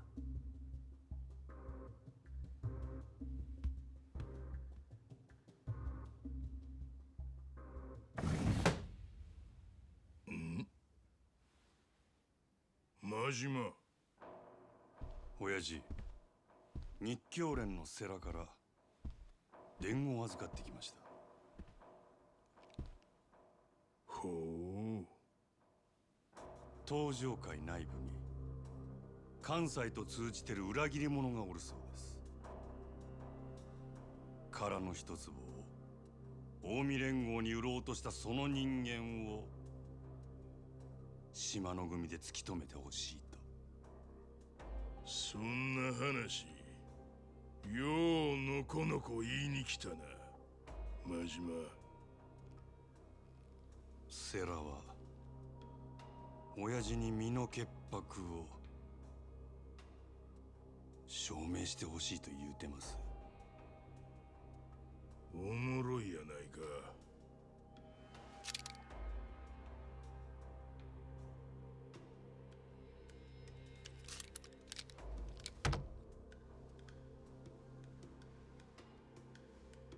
せやけど俺は何があっても親父の子ですわ。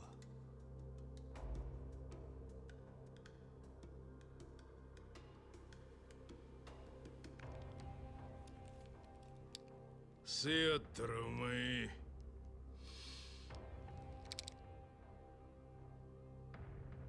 わしの身代わりになって死ぬこともできるな。ええ。ただ一つだけお願いがあります。西島の兄弟に俺が謝っていたと伝えてください。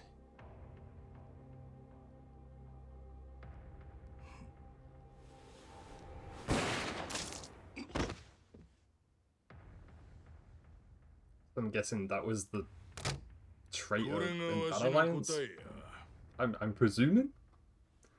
セラに言う Like, even though I played through this multiple 殻 times, の I 一 never 粒 understood も that. 近江の本部長も Like, this part, especially this cutscene, I never fully understood the reasoning for it. And it never get explained either, so... お前に一つ教えといたる。ただのし上がりたいだけやったら目先のことだけ考えとったらええ。 Also, hello, welcome to the stream also. Hi. Hi, I hope you're having a good day so far. A good day, good afternoon, whatever time it is for you. 勝ち But 方 yeah, を考えなあ hi, かん。 thanks for stopping by. 三日天下やないほんまの天下の取り方をな。風間と日教連の時代は長くは続かん。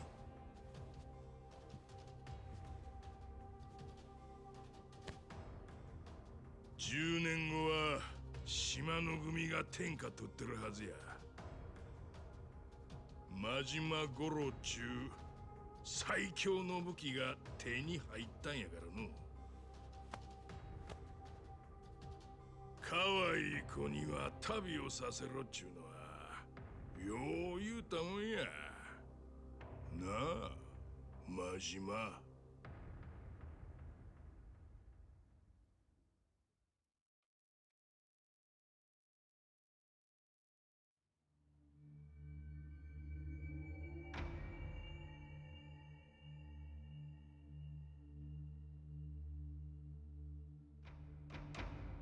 災難だったな、堂島。阿野が死に久世と渋沢も殺にパクられた。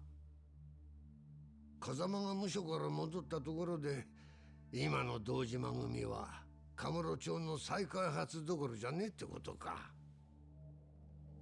く会長代行にはご心配をおかけしております。気にすることはね。それより俺からもこの場にいる全員に一つ伝えておくことがある。承知の通り、先代が亡くなって以来登場会は俺が二代目代行としてこの椅子に座った。同時に長らく本家若頭の座は空白だったが、この堂島からも強く押されてな、空席を埋めることにした。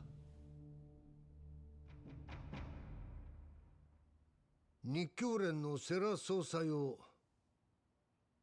登場会本家若頭に指名する。後見人は堂島だ。他直系組長からも多くの指示があった。世良には本家若頭として引き続き堂島が手放したカムロ町再開発計画の I mean, 面 in 倒 a を weird 見 way, てもらう。 Sarah kind of wormed his way to become the captain of this whole Yakuza clan in a weird way. So he's not really the most friendliest character in the game, but I wouldn't say he's a villain either. But I wouldn't trust him. Definitely not. I mean, that was his whole goal throughout this entire game, was to become the captain of one of the Yakuza families, so it's kind of a shady area, really. And he's a bit of a shady character. Like, he's not the most squeaky clean. Definitely not. But we'll definitely see more of him in the later Yakuza games, so. But yeah, I always had a bad feeling about him as a character. Could really never trust him. Not really.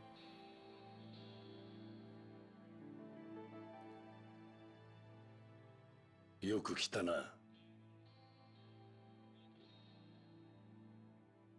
すまなかった。苦労をかけたな。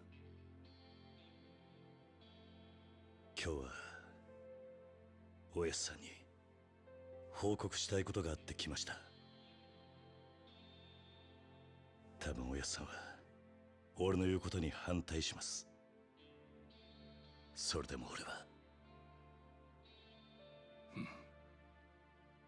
そうか。おやすさんには俺がこれから言うことわかるんですね。ああ。だができるのか、カズマ。覚悟はできてます。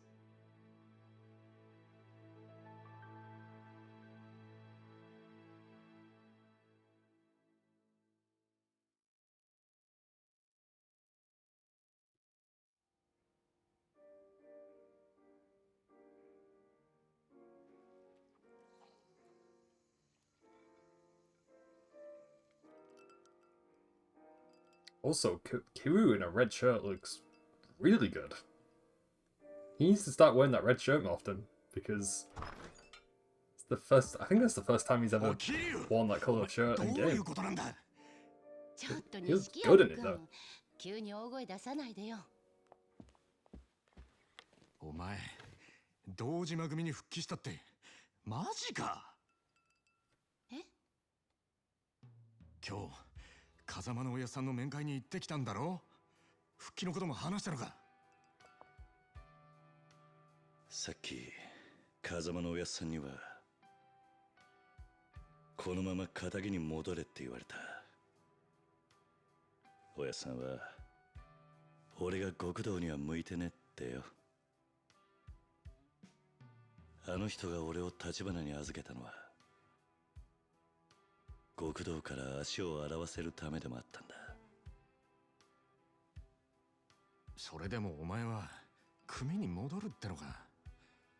でもよ、ならせめて戻る先は風間組にすりゃいいじゃねえか。あんだけやらかした堂島組に復帰したら苦労すんのは目に見えてんじゃねえか。もう一回考え直せよ。いや、それが俺がするべき最初のけじめだって思ったんだ。え？俺はあの一件でたくさんの人間のけじめってのを見せつけられた。正直すげえって思った。極道だけじゃねえ、仇だって。マジで俺なんかまだまだだなって思い知らされた。そっか。でも俺もお前もまだ何が足んねえんだろうな。わかんねえ。わかんねえけど、逃げちゃダメってことかな。逃げずに頑張って、そして残った道がそいつのやるべきことっていうか、奴ら皆そうしてたんじゃないかな。で、そいつを見つめるための堂島組復帰ってことか。ああ、今の俺にできるけじめのつけ方はそれしか浮かばねえ。でもなんとか踏ん張って俺は俺の極道を行くさ。風間のおやっさんとは違う、俺だけの極道ってのをな。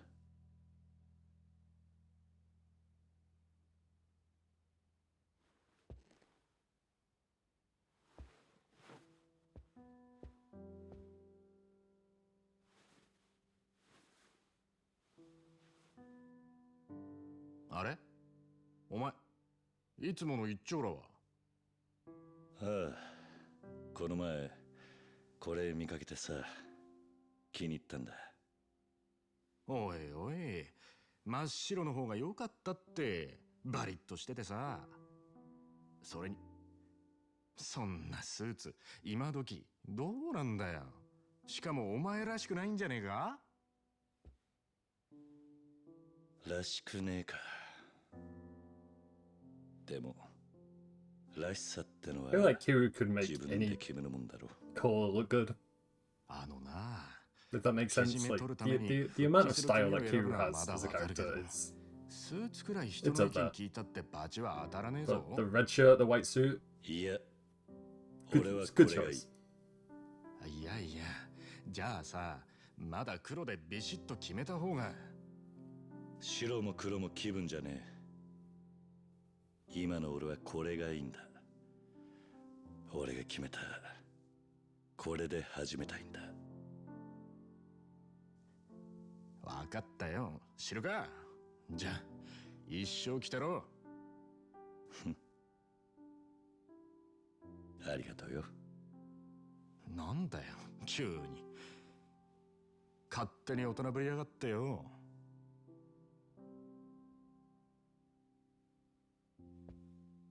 錦、俺お前にとんでもねえ借りをいっぱい作っちまった。なんだよ急に。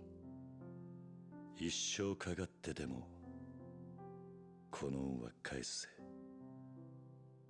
何言ってんだお前。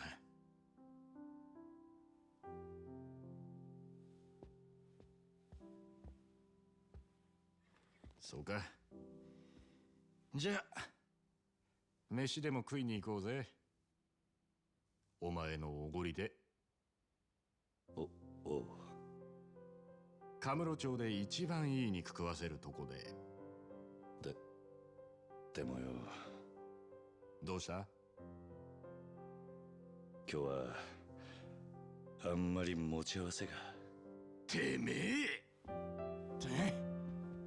ほら行くぞ。いいな。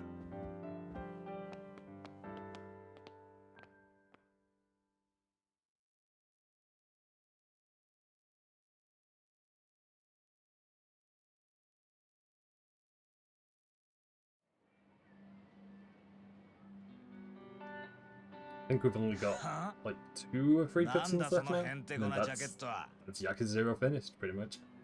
But we're pretty much right towards the end now, pretty much. ほっとけや。俺は決めたんや。 So I did say earlier, there's a lot of cutscenes in this last chapter. 何が悪いかわからんこの街で、誰よりも楽しく、誰よりも狂った生き方したるってな。はあ、お前はもっと地味な男だと思っていたが、まあそれも悪くねえ。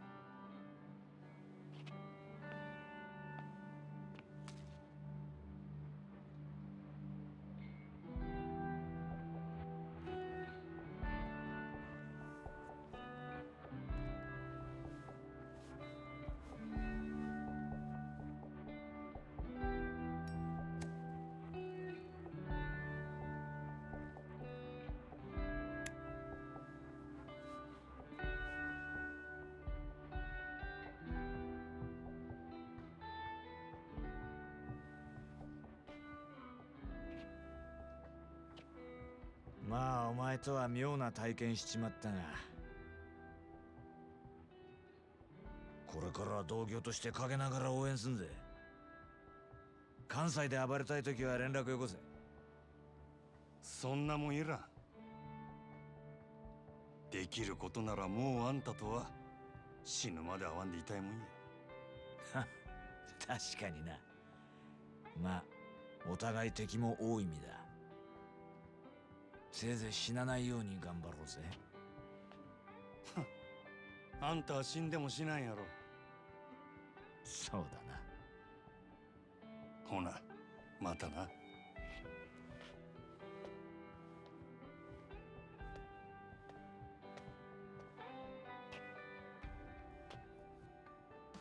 大きにやで、佐賀。は？何言ってんだお前。あんたは何があっても諦めへん。執着心の塊のような男や。あんたには諦めんことの重要さを教わったわ。俺も執着するで。真島五郎っちゅう男の生き方に。好きにしろ。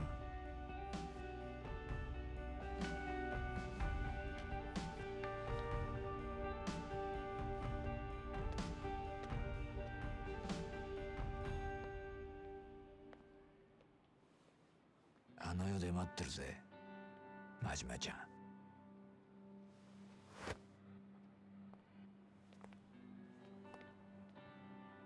あ、ずいぶん早いお迎えだね。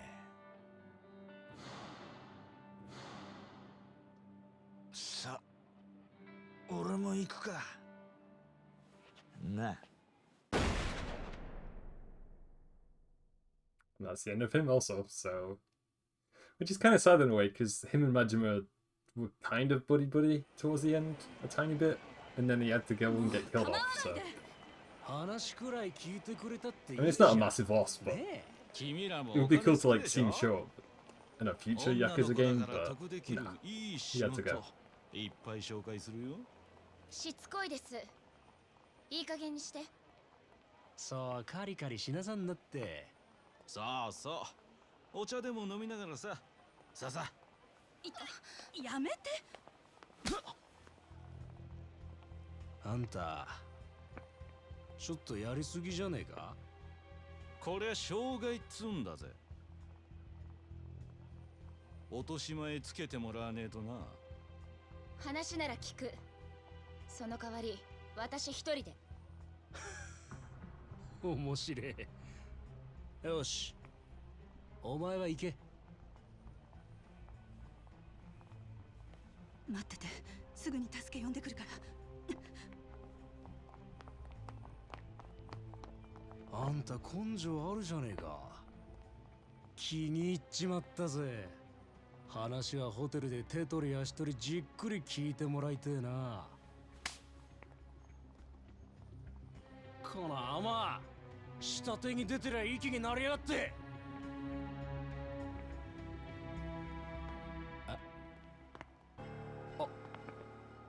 兄貴。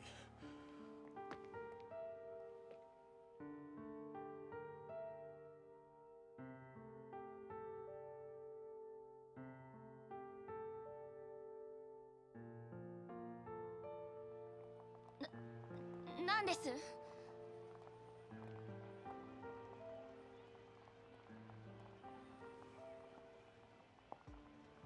どうです？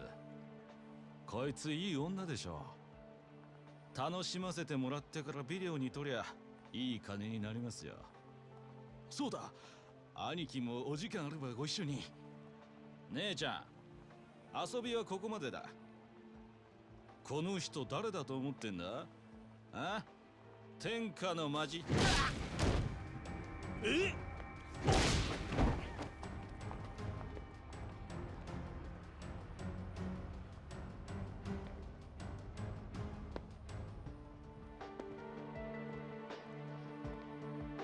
？That also answers my question I had on the last stream when I was asking if Makoto knew Majima's name, but she definitely doesn't.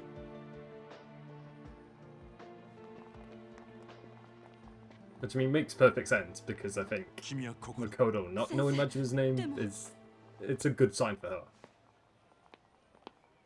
Because I don't think Makoto wants to get involved with Majima, especially this Majima, the crazy type. 誠さんに何する気だ？あ、違うんです。今すぐ彼女から離れろ。違うの。この人は助けてくれて。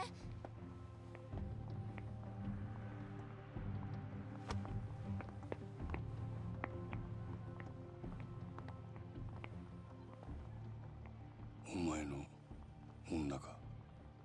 いや、彼女は私の患者だ。なんや先生って。医者かいな。惚れとんのか？何？どうなんや。何よ、急に。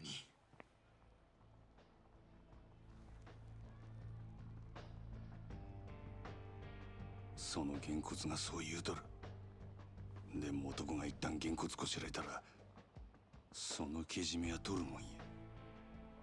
どうなんや先生。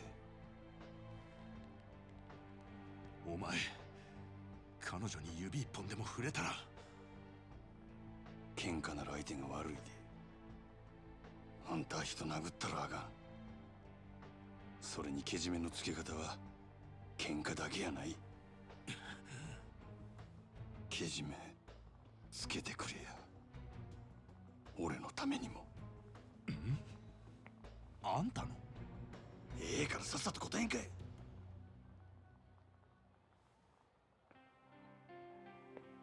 彼女はああ見えてついこの間までずっと目が見えなかった。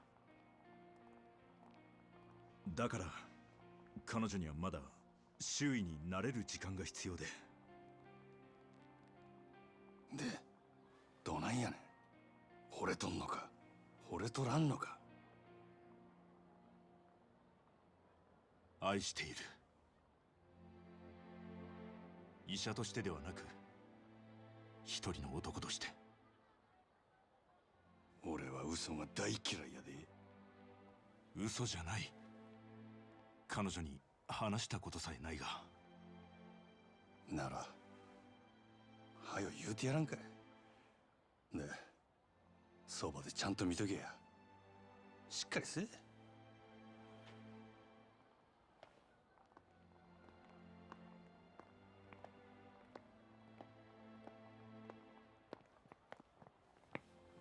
大丈夫でしたか？何かされたんじゃ。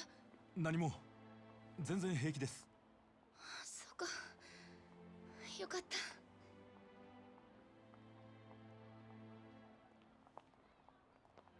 あの人、悲しそうな目をしてたな。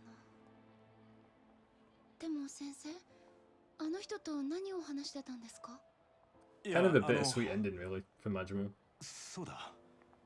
Because of course Majima can't be with Makoto because he wouldn't want to put Makoto through the whole Yakuza situation. But him having to like pretend not to know her and stuff, that sucks. That's pretty much a horrible ending in a way for Majima.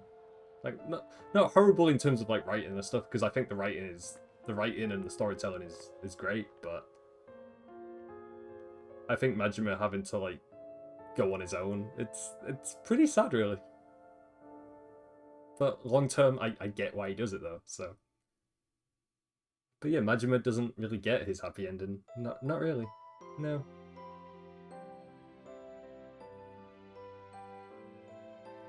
I think also there's one more cutscene after this, so I can skip the credits. Yeah. I think there's a final cutscene. Yeah, there is. Yeah.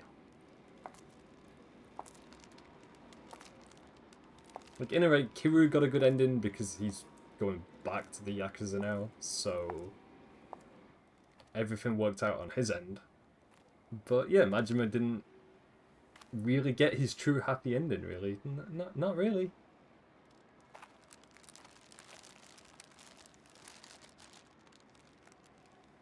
But it is also a Yakuza game where characters don't get good endings sometimes. Not really. 全部終わったよ。もう Anyway, Majima made it out with his life intact, so I guess that's a good ending. ゆっくり So, 休んでね。 seeing お兄ちゃん、 how many characters died in Yakuza 0. 私ね、たくさんの人に助けられた。リーさんや桐生さん、世良さん、本当にたくさん。でも一人だけまだお礼を言えていない人がいるの。ずっと一緒にいたのに、その人の名前も知らない。顔だっておぼろげにしか見てない。ほんとダメだよね、私って。お兄ちゃんがこんなこと言われても困っちゃうか。ごめん。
私の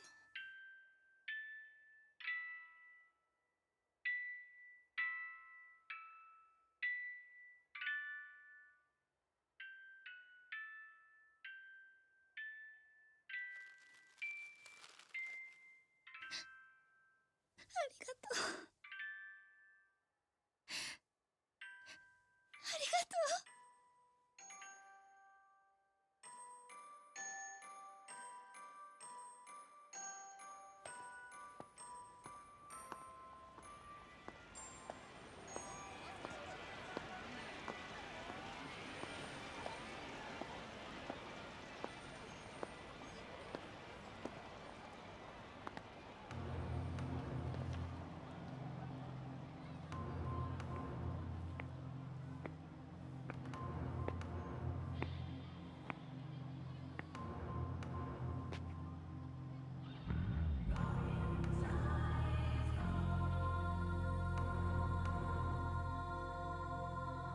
It was only a matter of time. We probably got introduced to each other face to face.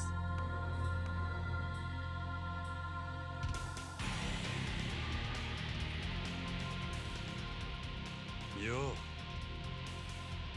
Kiryu-chan! And that's the true Majima, the truly broken, unhinged, insane Majima. And that's it. that's pretty much how they ended it. And I still think that's pretty much the perfect way to end it, really. Because throughout the entire game, they hint at Majima and Kiryu, like, kind of interacting with each other, but not properly interacting, and then that's the way they finish it. So it's pretty much there's no major loose ends, really. I feel like the amount of cutscenes there is in the final chapter, it pretty much covers everything. Like, I can't think of any loose ends, really. I really can't. It covers everything. It puts everything in a neat little bow and ties everything up. And yeah, it all comes together in the end. And there we go. We finished it. That's Yakuza 0 finished. And we only got 38% completion because there's so much to do in this game. And it saved it. Nice. But yeah, there you go. So that's Yakuza 0 done. And sometime in August, we'll be starting Yakuza Kiwami and getting through the rest of the series. But yeah, I don't know what else to say, really. It's just, Yakuza 0 is one of those games that I think I could play another 4 or 5 times and still not get sick of it, because it's such a good game in so many ways. But yeah, it's been a good time, and it's been really fun streaming this entire game from start to finish. And yeah, like I said, I have a few games that I have planned out for August. Yakuza Kiwami, or Yakuza 1, whatever you want to call it. That's on the list of games that I want to get through in August. And then I think there's like 2 or 3 more other games that I'm kind of looking into.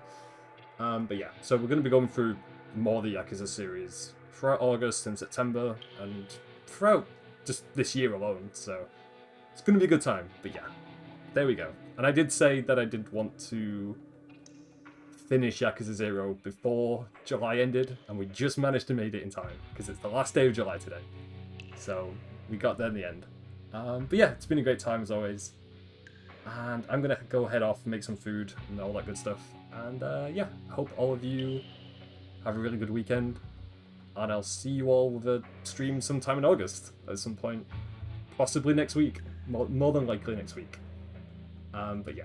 Anyway, I'll see you guys later. And yeah. I hope all of you have a good day. Alrighty. I'll see you guys later. Bye-bye.